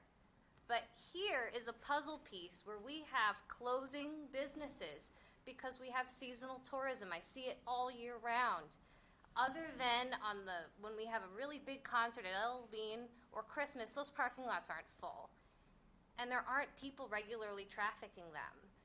This demographic are the demographic that shop at Banana Republic, LL Bean, the Met. I was talking to Freeport Oyster Company, and they're so excited about potentially reaching out to these apartment dwellers and having Oyster of the Month Club members coming to them.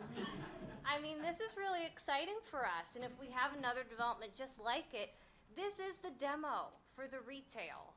And so where are we going to put certain groups of population? I think that's got to be a town discussion, and I would urge FEDC, the Downtown Planning Task Force, the Town Council to get things better in writing and articulate for the rest of us what the grand plan is, because I think there's some confusion there.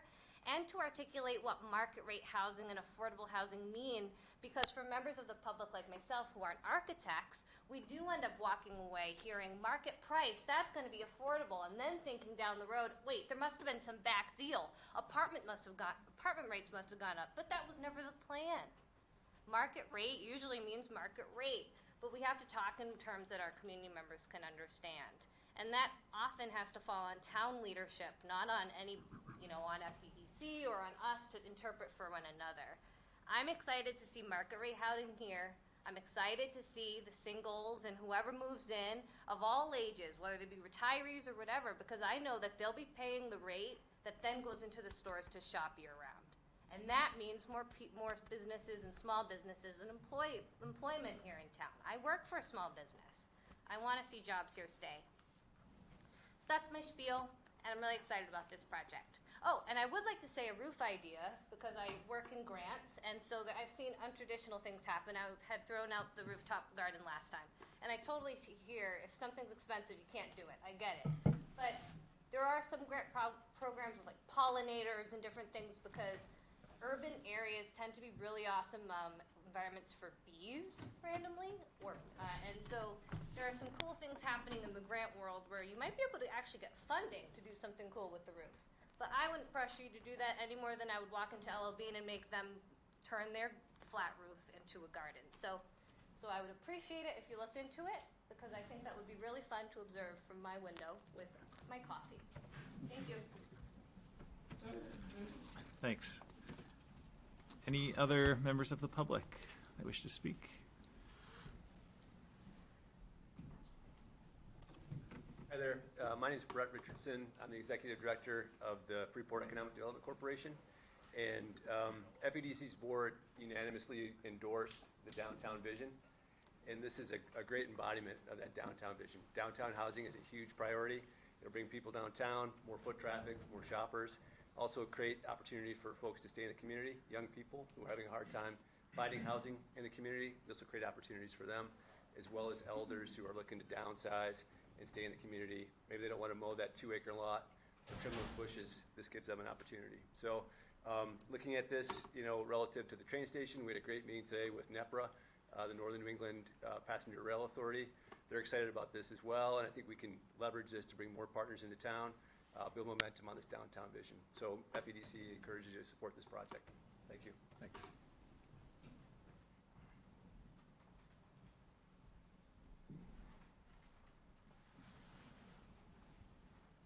Hi, Tawny Whitney, Executive Director for the Freeport Chamber of Commerce. And Brett wanted me to go last. Thanks a lot. There's nothing left I can say other than thank you so much. You did a great job. I'm privileged to have you guys considering Freeport. This is exactly what we need.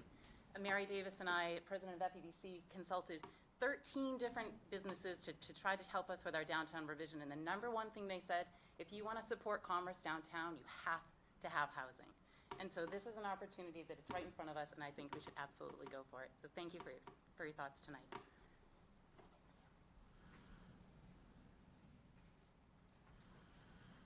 I just want to stay, I'm Becky Lazat, Doton's Construction, Casco Bay Car Wash down the road. I support the project as well, and I really wanted to applaud you with your mindfulness of the amendments. And I want to caution us on our mindfulness of our suggestions, because with all the suggestions is money and costs. And I can empathize with that rooftop. That's expensive. So I'm excited, and I am in support of this, and I hope that you really support them. Thank you. Thanks. Do any other members of the public in this room wish to comment on the project? If not, we'll turn it over to those online. Let's see if I can get this back up so we can see on there. We have Rue Collins. I'll allow that individual to talk. Okay, you can go ahead and unmute. Hi there. My name is actually Natalie Paul. That's my husband. I'm borrowing his computer. So it looks like you can't see me, but in any case, firstly, I do want to preface everything that I'm going to say with I support residential development downtown, and I think this location is a great location. I think that 3 stories of development is a great level of development for the site. But I'd like to just jump straight into a couple of concerns that I've noted down that I would like to have taken into consideration.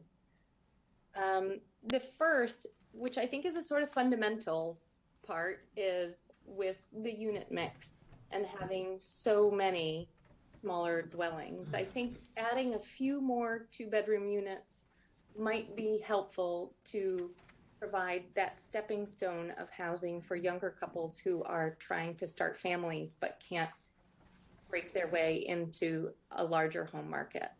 And I think many people who live in more urban areas are accustomed to living in apartments and starting their families in apartments. And it should be expected that that may happen in this building and that people may need that as a resource. So you've probably already looked into it, but I'd like that to be, I'd like to hear a bit more about that. I have a lot more. Do you want me to just give them all to you, or do you want to respond back? I'm not sure how this works. Sorry, my first. Yeah, so we'll let you speak to the project and provide all of your comments. And if there's any questions in particular for the applicant, we'll have them respond. Okay. At the end. Yep. Yeah, and then I guess the other part of that is sort of part and parcel of the massing and the layout. The comment came up about whether the layout is more like a hotel or more like a residential development.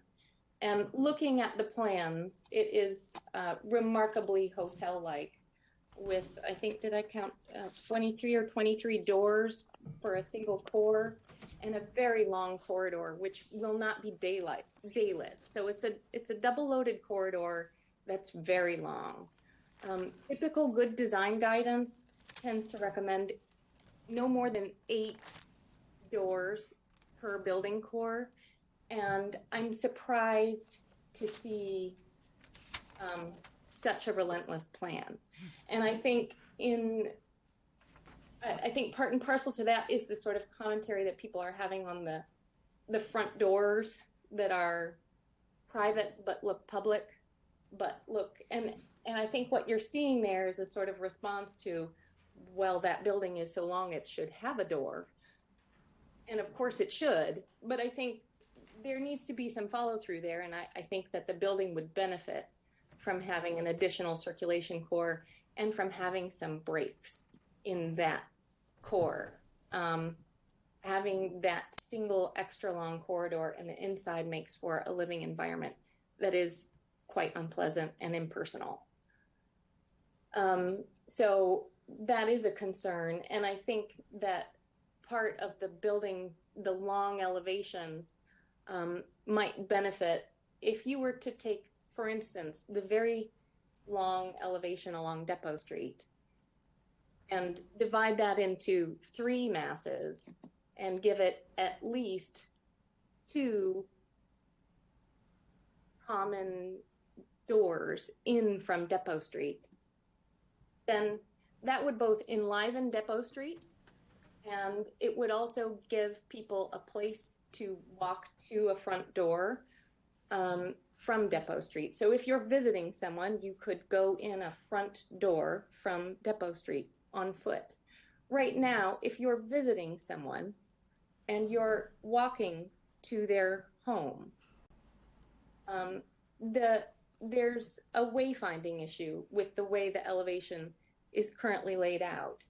And you'd have to walk a quite circuitous route to actually get to a front door that would allow you to see the person that you want to see. So in terms of there was a gentleman who commented about, the livelihood of Freeport and how wonderful it was that there were all these people living in town. Well, that is wonderful, but part of that is the sort of social aspect of what it means to live in downtown, and being able to access front doors is fundamental to the social cohesion of a town. And if you put this is an incredibly long facade along a public street without any public access to it, I think that is quite problematic. And I would like to see at least, at bare minimum one, but I would say at least two communal entrances into the communal circulation within the building from Depot Street. That would help clarify the elevation. If you did two and broke it into three masses, you could vary the cladding on the middle mass, so at least it didn't look like one long, relentless hotel or commercial building, which I think is a problem, because it makes it less personal. It takes away the goodness, which is the fact that you're bringing residential into the town, which is fundamentally wonderful. So forgive the tone of my comments, because I fundamentally support this, but I think that I don't think it's good enough yet. And I think that revision the design would benefit greatly from that revision. And additional comments sort of relating to that are, I think you're pushed up quite close to the street. I do think street trees are important, and making sure that the allowance is there is critical. I know that people have talked about that enough. But there are issues with sort of public and private space, which haven't really been addressed. And you should, I think, make clear what is public, what is private, and also offer some element of private outdoor space for some of these units in the form of, at the very least, Juliet balconies, if your concern is that people might put potted plants or bicycles or whatever else out on a balcony. Then I think at the very least, a Juliet balcony that can't accommodate stuff, but could allow people to open the doors to the outside, would create a much more human experience. As is, this looks like, frankly, a lot of Airbnbs or student housing. But it doesn't look like a place to live yet. So I do think the roof is a good place for a community garden, but I do think that private outdoor space in the form of Juliet balconies would be beneficial. And the last part sort of about that is with the HVAC. I don't see where it is. I didn't see any mention of, maybe I didn't look thoroughly enough, about where it is and how you are addressing that, where the outlets are so that they're not going exhausting onto public space.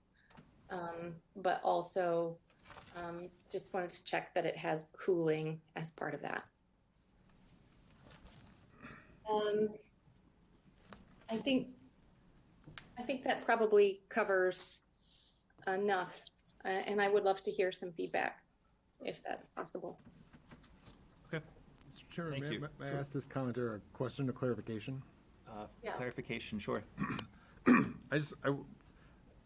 To ensure that I didn't misunderstand something, I heard on one hand you expressed concern that there's too many doors, and in another comment I understood concern that there needs to be more doors in order to provide access. So those, I'm just trying to understand if I misunderstood what you were trying to express there. Oh yes, sorry. Let me express this.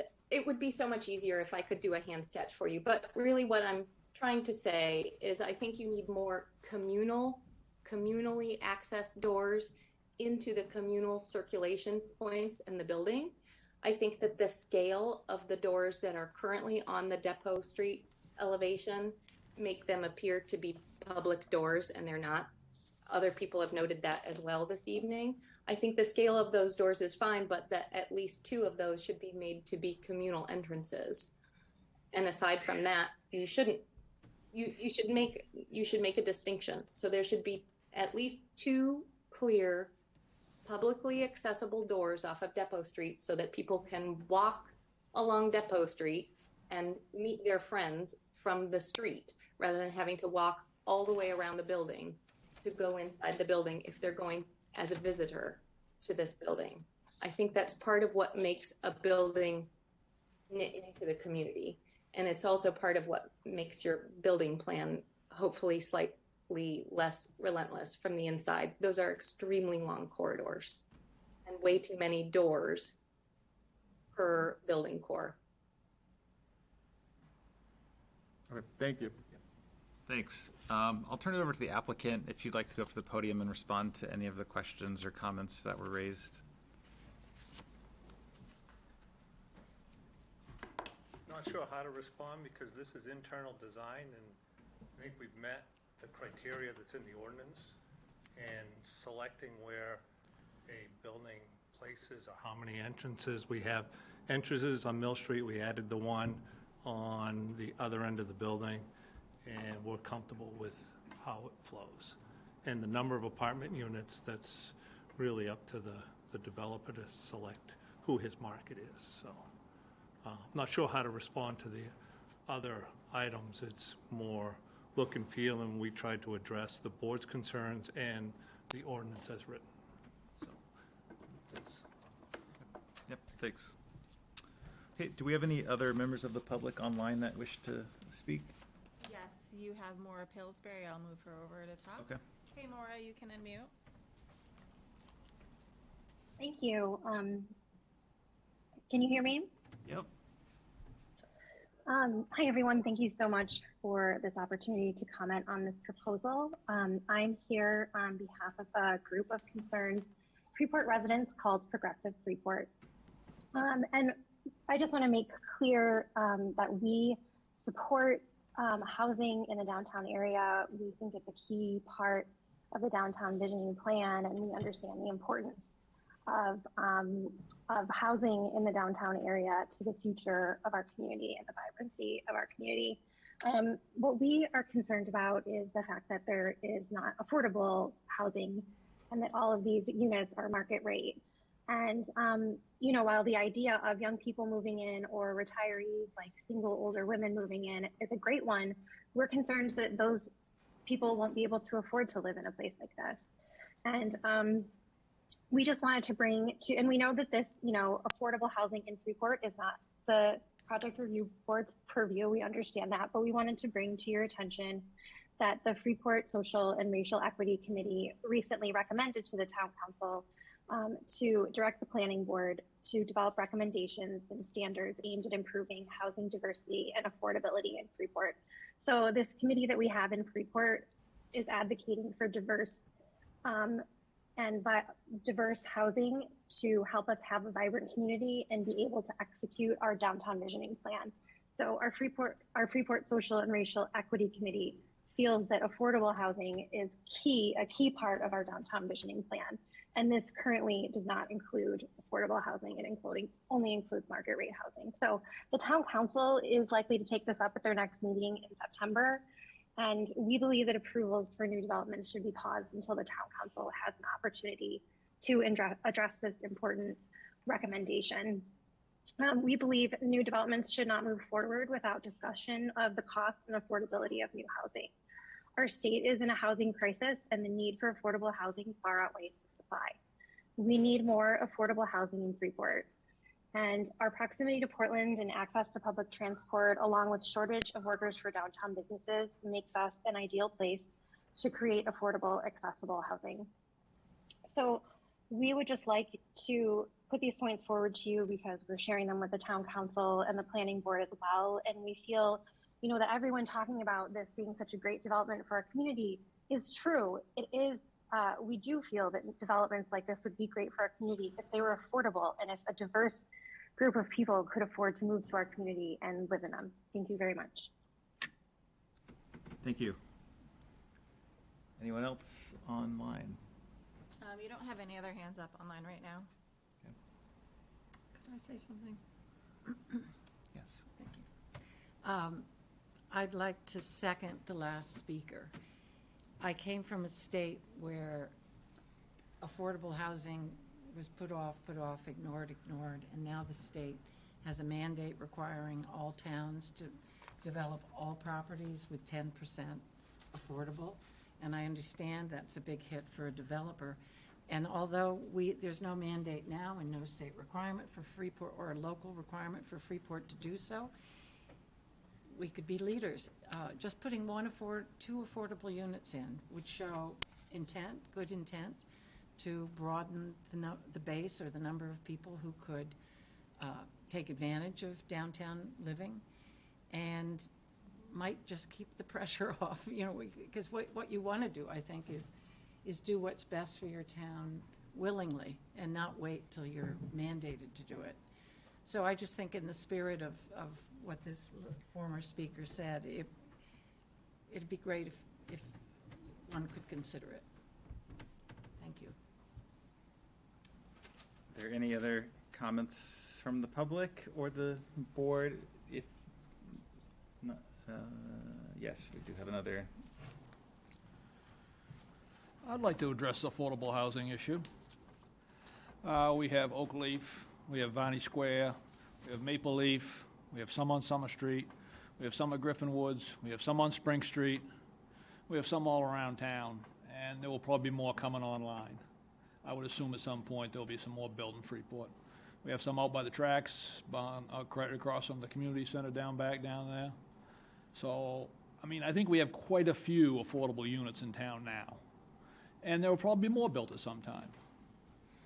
But I think to hamstring a developer who's coming in and doing this, it's like a knife at the throat. And, okay, you're going to knuckle. And you're going to knuckle under to us, and you're going to you're going to throw us a bone. And until we really have an inventory of how many units we have downtown that are affordable now, I think to throw this at somebody that's coming in with a nice development and a really good-looking building and is willing to invest a lot of money to build this building. And, I just think we need to move forward with this one. And I think this is the first one that's been built in my lifetime, I think, since I was a kid. All they did was tear them down. And I think we need to move forward with this one. Thank you. Thank you. There are no other comments from the public. Is there a motion to move to close the public meeting? Thank you. Todd, is there a second? Second. Thank you. Jason, all in favor? Aye. It's unanimous, Sharon. Okay, public meeting is closed. Any other comments or questions from the board? If not, I will entertain a motion. I move to approve the preliminary subdivision plans submitted by 10 Depot Street as written and read in the staff report. Okay, that'll work. Thank you. Is there a second? Thank you, Todd. All in favor? Mr. Chairman, can we have an opportunity for discussion? Sure. Or actually voting? If I could maybe just comment that, I intend on voting in support of the motion. Address some of the comments that were raised as to affordable housing and the potential that the town council may change this in the coming month. Just note that this is a preliminary approval that will remain, that requires additional approval from this board and will be subject to anything that the town council imposes and makes effective prior to that final approval. So, I think it's my opinion that it's appropriate to move forward with what we have here. It satisfies what's required by the statute, or excuse me, by the ordinance, and is appropriate to be acted upon at this time. Thanks. Any other comments on that motion? Okay. All in favor of the proposed motion? It's unanimous, Sharon. Thanks. Does anyone need to stand up for like a minute? No, it's been a couple hours. Let's keep moving. Okay. I just want to go switch the TV Sure. decks. You're getting pizza.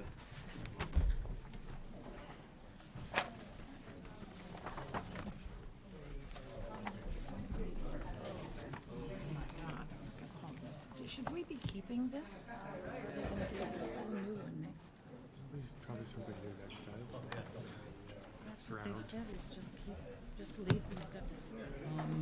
Ken, for this one, I'm not sure if how much would change necessarily between that preliminary and Pillsbury. I think they're supposed to send. Whatever they They'll change. submit us another packet if they do I change. know. Right. Oh, dear. The site plan didn't change that much.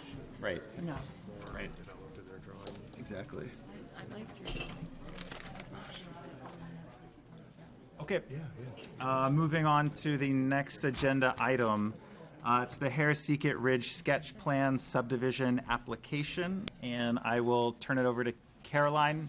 I just ask that everybody out in the hallway try to quiet down or move outside, please. Close the door. Close the door. Cannot close the door, it's a public. Cannot close the door, it's a public meeting. Close a door? But just ask them to quiet down. Sorry, I just want to give them a minute so Yep. the TV can pick us up.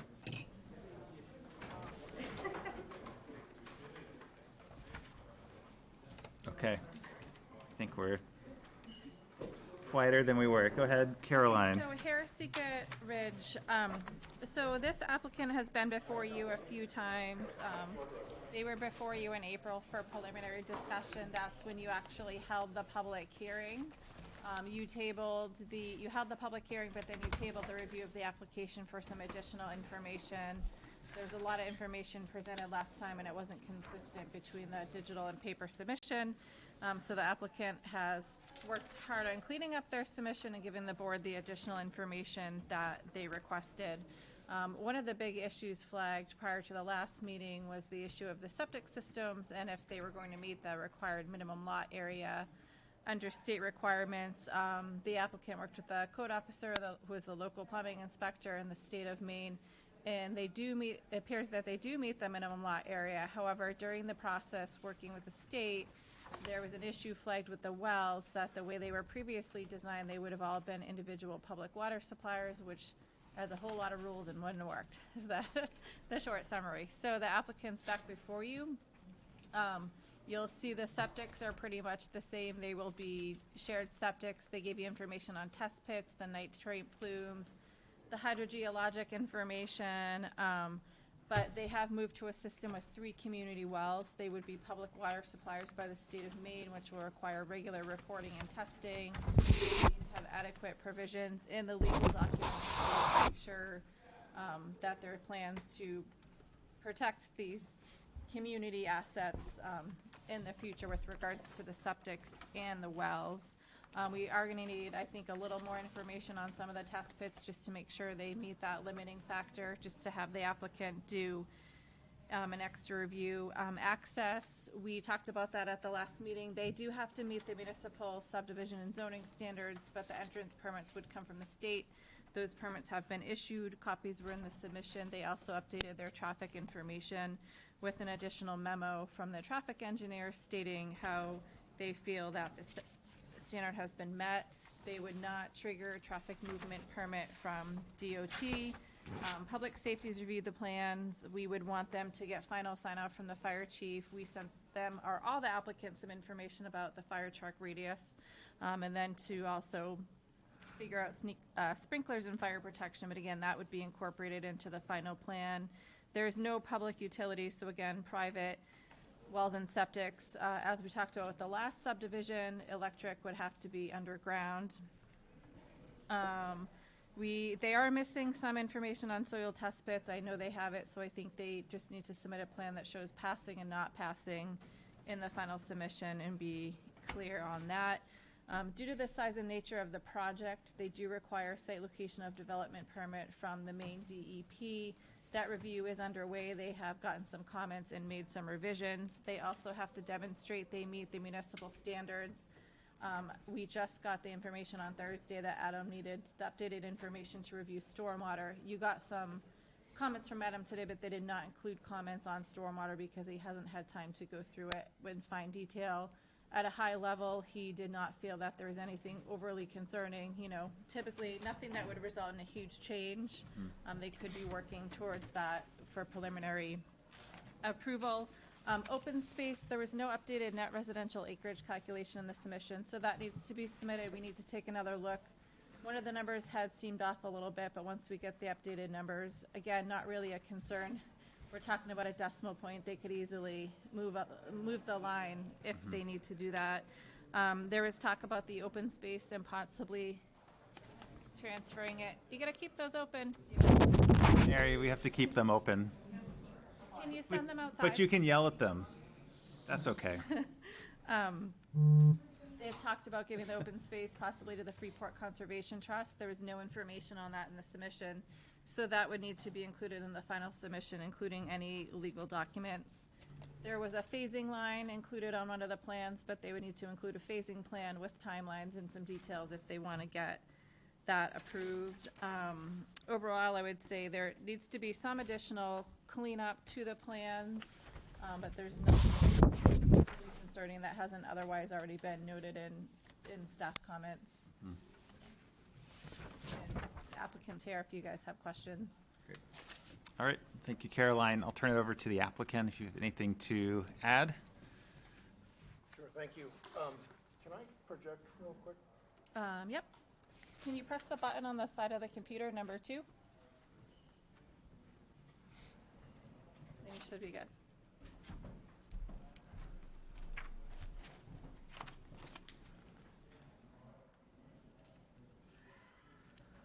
If you want to stay down here, you can. You just need a wireless mic. There's one on the side of the podium.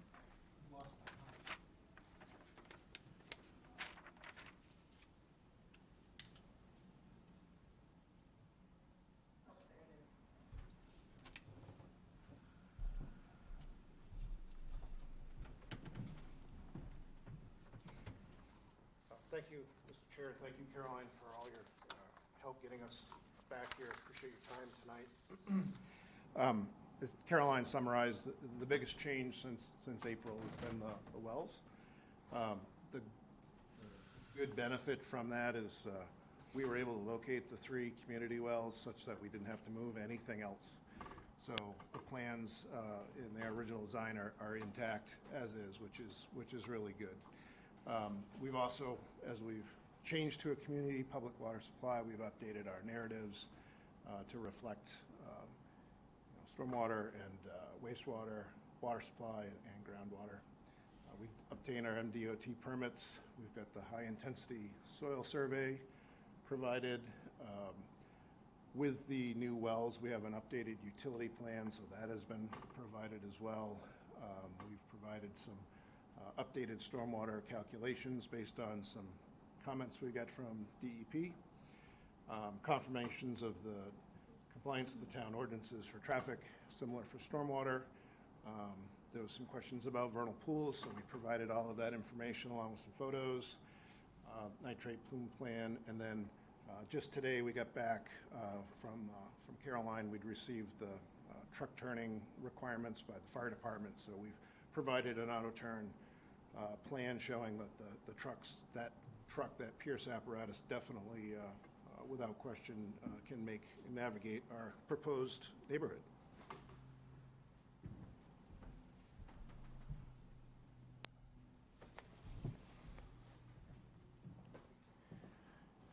We do have a lot going on here and a lot to take in, and one or more of the board members asked if we could kind of put together a comprehensive plan just to give you a good sense of where everything is and kind of color code it.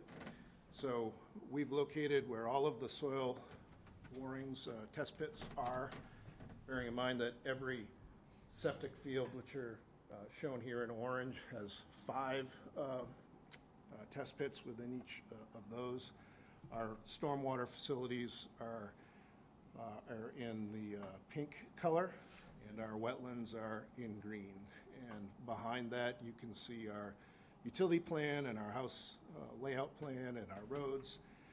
And again, care to be taken that we've really looked to minimize our impact on the wetlands by selecting where we cross them at where those points neck down. And that when we look at our 3 wells, which are at the center of these blue circles, the circles are the 300-foot radius required for setback to septic tanks and septic fields by the state. There's ability to request waivers if that doesn't work out, but you can see that all of those are outside and away from our proposed well locations, and no waivers would be required. And then with regards to capacity for the wells, from the hydrogeology report, you probably noticed that our environmental consultants canvassed the state's database on wells that were there within a half-mile radius and determined that what we would be supplying this neighborhood with water would not adversely impact the capacity of the aquifer that's underneath our planned development. Questions on that? Could you point out on the map where the open space is? I remember it used to be in the back here. Yep, Ah, way up there. Yep. And could you point out the well locations? Right at the center of the Oh, there they are. circles. Got it. Here. Got it. Yeah, thank you.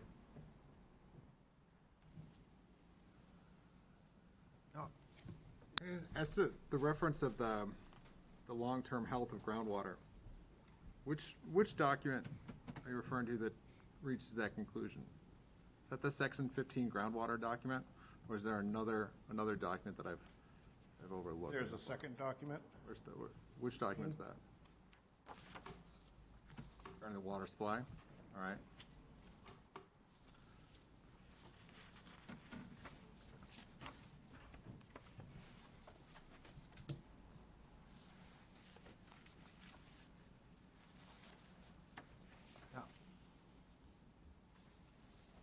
Can you point out where in section 16 it identifies the anticipated impact on the broader community, the broader neighborhood outside of this subdivision? I think it's on the second page in the paragraphs where it analyzes the wells within a half-mile radius, and then that goes into calculations about how much would be used by what's calculated at so many gallons per day per household, et cetera.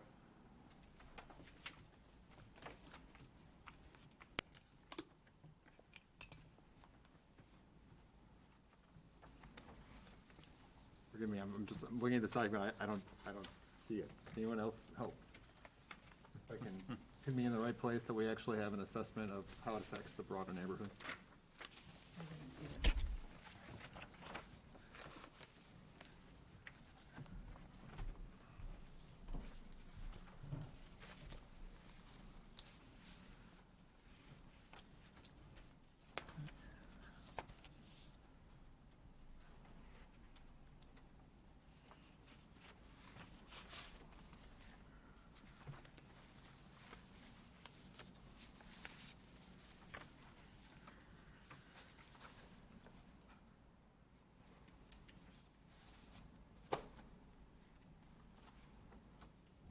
What you're looking for on page 3 of the groundwater, based on this evaluation, mainland concludes that the bedrock aquifer beneath the site is likely to have adequate capacity to supply potable water to the project without resulting in adverse on or off-site influences such as excessive withdrawal affecting upgradient residential wells, etc. Is that what you're looking for?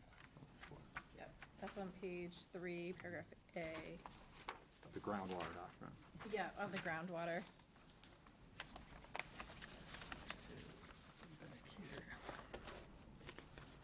We do have a standard that they're guaranteed, it says like the owner of a lot's guaranteed 350 gallons per day, so we did flag that for them. This is based upon 180. So in other words, nearly half of what neighboring landowners are guaranteed. That's just a subdivision standard, so if neighboring owners aren't in subdivision, that standard wouldn't come into play.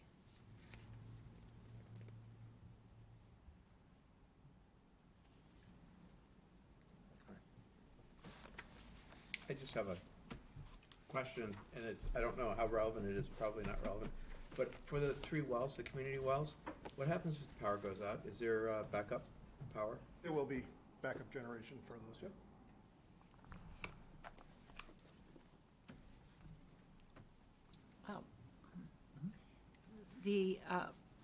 Mr. Bliss, the town engineer, under plans, says, please show, one, the land to be preserved as open space, which is up in the corner, but the tree clearing limits and the limit of disturbance. I have not visited the site. I was not on the board when they visited this site, but how much are you going to try to preserve, or what are the clearing limits that you will be subject to?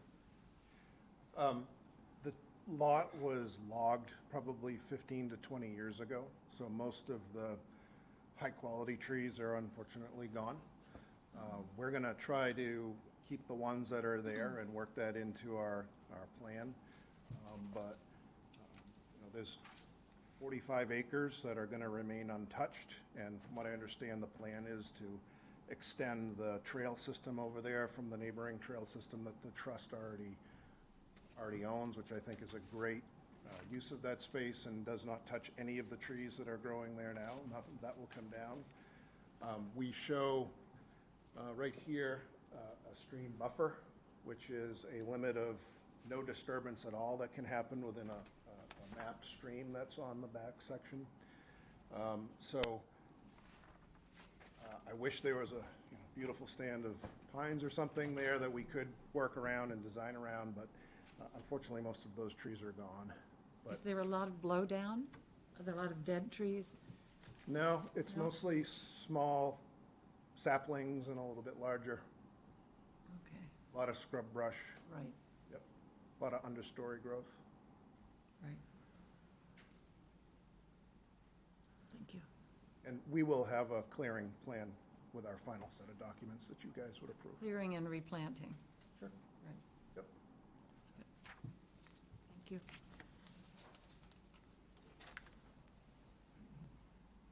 Questions, comments? Did you have additional slides? Sorry. Okay. This, if you didn't see it, but it was discussed in detail last time, is our nitrate plume plan. The calculations to determine those have been provided in the supplemental narratives as well. But you can see that that's where those plumes are calculated to be based on use and flows.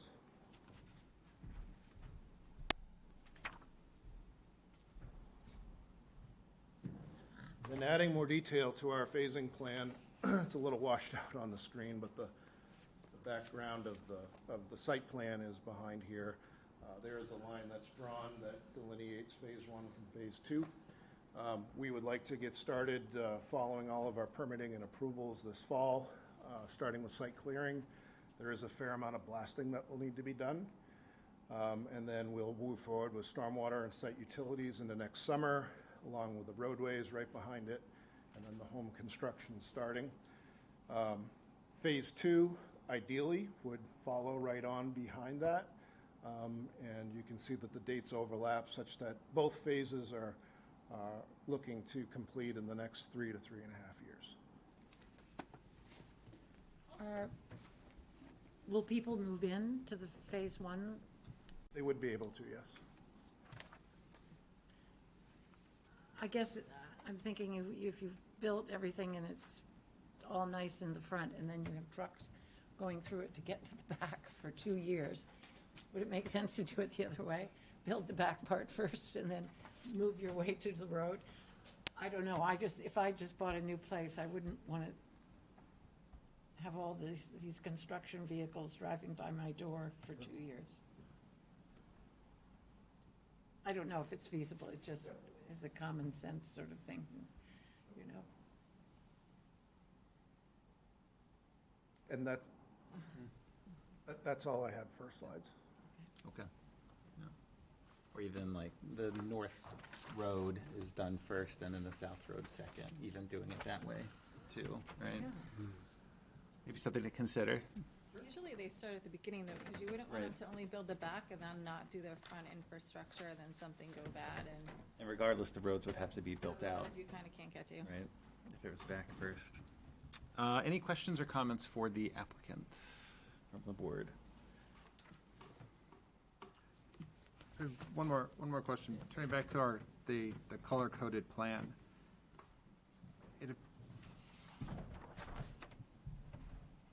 it appears from view that we've got, I mean, some of the infrastructure that's moving septic waste from units to septic fields is right, obviously, right in the center of the well setback. Right.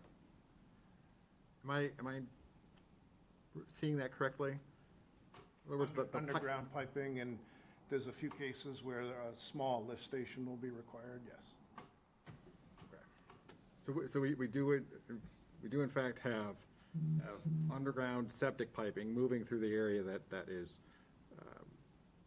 basically drawing the drinking water. Well, the pipe has to be sealed up. I understand that. There's no leaching that's going to be allowed. I understand that, but of course, things break. Right. All right, I think that's the only other question that I have. Any other questions or comments from the board? I just have one curiosity question. I haven't seen the project before because I'm new to the board, but it looks like these are duplex units, and there's a driveway from the street that goes more or less, straight into where the unit is. Are there garages or what's? Yes. Each unit has a garage door. Okay.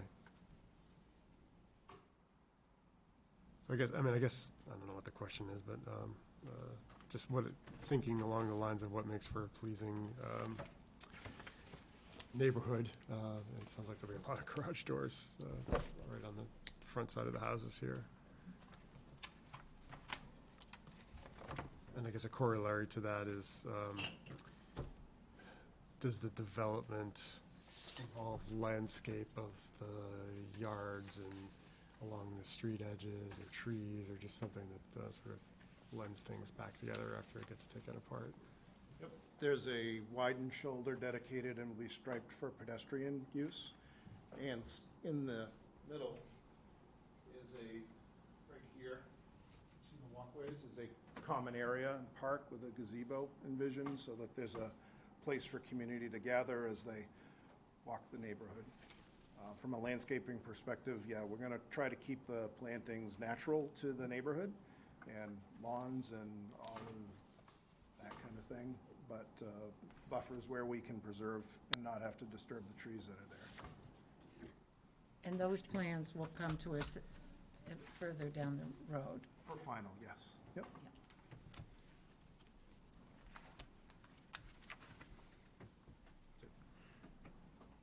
Questions, comments? No? Ask a lot. Okay, do any members of the public wish to speak on this application? We'll start with folks in this room.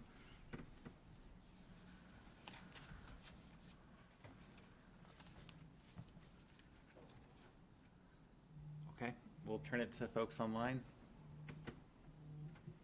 A couple of people online, there's no hands up. No hands are raised online.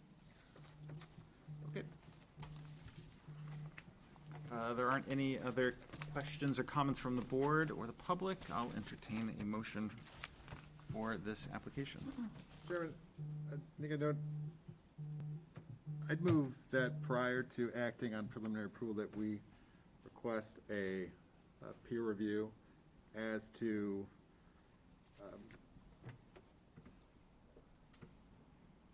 sewage disposal conditions and impact on existing water supplies / sufficient water, which are our approval standards. I think that I've continue to have some concern with this level of density and this layout, that some additional information is necessary to satisfy the approval standards that the state statute requires of us. I mean, I guess my thought on sort of the water quality issue is that by making the 3 community wells, they're subject to regular testing, and so there should be less of a concern, right? Because it'll be monitored more frequently than it would be otherwise. But I believe that doesn't include quantity and aquifer capacity. It involves water quality and contaminant. Yeah, Caroline, do you know if it, I don't know that. yeah. Can't answer that. Again, I think that that's an item that the peer review process will be able to give us some assurance on, given that that's a minimum standard that we have to satisfy in order to approve a subdivision. So if you guys wanted to do like an environmental peer review, we would take the information presented by the applicant, and the peer reviewer that we would hire would be paid for by the applicant, would review the information submitted with regards to the standards and give the board guidance. They don't go out and do their own research. But would need to be very clear in what the board is looking for. Right. If that's something the board wants to entertain. And I know that my motion on this peer review is not a comprehensive matter. It's focusing on the matters of water quantity, effect on the aquifer, and sewage disposal configurations.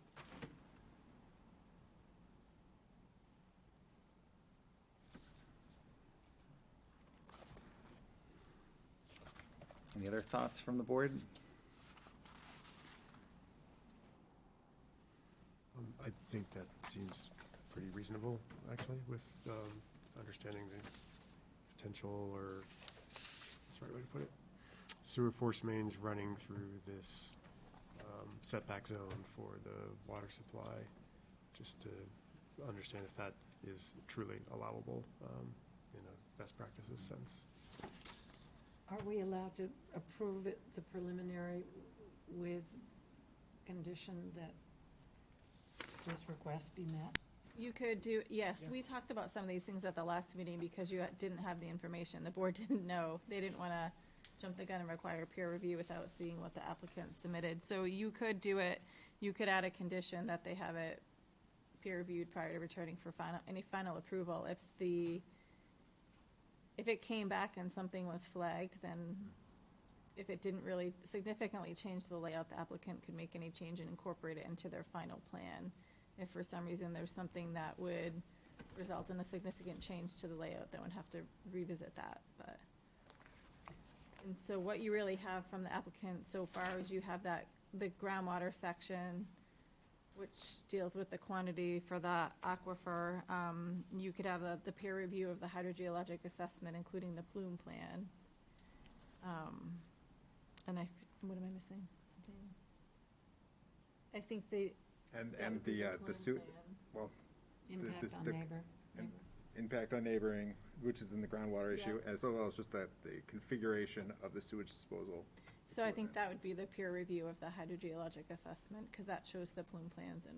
But again, it's not just the plume plan, it's about some of the risks associated with the layout, if any. I mean, there may be no risk whatsoever, and that's really what we're hoping to get with the peer review. Yeah, I'm not so concerned about that, because again, I think if there were a breach in the system, that it would be picked up through the testing. It should be. And they're Yeah, gonna I think have that would be, to have a maintenance plan in place. that would be mitigated right away. But the first part's, yeah.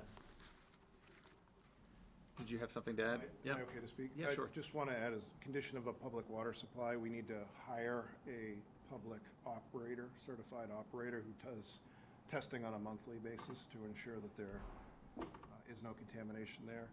I understand the board's concern with peer review, be happy to accommodate that. Would prefer it's a condition of approval so we can move things forward on our basis, but respectful of the board's opinion on this. Thank you. Yeah, I mean, I think it's reasonable. Jim, I'll let you make the motion. Caroline, you can provide the list of the peer-reviewed items. And I'll second it. And Jim, then we'll move on. Were there certain articles there that you were? I mean, I'm specifically interested in peer review to identify whether or not this proposal adequately establishes sufficient water for the neighboring. So which standards do you want them to That's weigh Article 11.2, Article 11.3, Article 11.6. And forgive me, 11.3 is impact on existing water supplies. 11.6 is sewage disposal. Okay, thank you. 11.2, 11.3, 11.6, okay. So I would move that prior to approval of the preliminary subdivision plan, that we first review it to our, to our satisfaction, peer reviews of this proposal as to satisfaction of Article 11.2, 11.3, and 11.6 of the subdivision approval standards. You're saying prior to approval of the preliminary, whereas I think what we were saying was make it a condition of the approval. Actually, I disagree with that. You disagree with that. And my motion is to do it first, Okay. and then come back and green light the project after satisfaction of these I understand. core issues. Okay. Is there a second to that motion? Okay. You guys are making me work. Last couple months. Can you make a motion? Okay. Is there another motion that someone would like to make? If you make the motion now, I'll second that. Help me understand what you'll, Todd, would what you you'll like to agree make a with and what you motion? won't with. So, Well, I don't understand it well enough to suggest that a peer review is required. Right. So, if I make a motion, I'm not gonna have a peer review. Okay. so can you just, in discussion, if we're having discussion, what is the, are you saying that you'd like the peer review, but as a condition of final approval? As a condition to be satisfied prior to final approval? Rather than prior to preliminary approval? Yeah, yeah, Yes. I would support that. I think before they even submit for final approval. Right, which it needs to be a condition of They need this to approval. figure it out. But also, just to remind you here, they have a lot of other things they still need to Sure, do. got a checklist, So, like, they yeah. still have to do legal, they're still waiting for a site location, so they could be working on all these things while the peer review is being done, but we would get that before it comes back to you. Okay. So they would come with that peer review. And I'm sufficiently persuaded by the absence of any support whatsoever for my initial motion. Or any knowledge on our part of what you're talking about. That I'm even worse, really. Exactly. Jim, I appreciate the question. It's not that I don't, I just want to make sure. So then, with that in mind, I'd move that we provide preliminary approval, which imposes no obligation to deliver final approval. That's right. Subject to prior to submission of the materials for final approval, that we complete to our satisfaction a peer review as to the plans, satisfaction of Article 11.2, 11.3, and 11.6 of the subdivision approval standards. And what about all the other draft conditions that were printed in the staff report? And otherwise incorporate all conditions set forth, written and read in the staff report. Perfect. I think that's excellent. Is there a second to that motion? Second. We have a second from Lynn. Good. All in favor? It's unanimous, Sharon. Thank you. We muddied through that, but we got there. Got there. Thanks, guys. All right, thank you.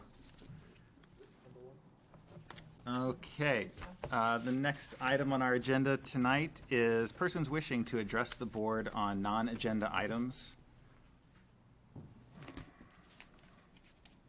Caroline, do you have anything? We're good. No? Any other board members have any? Okay. I move to close. Second. Second from Jason. All in favor? Yes. Okay, unanimous, Sharon. Nice job. The meeting is adjourned. Thank you. Turn those mics off. I'm okay with doing that. I just didn't want to hold it up.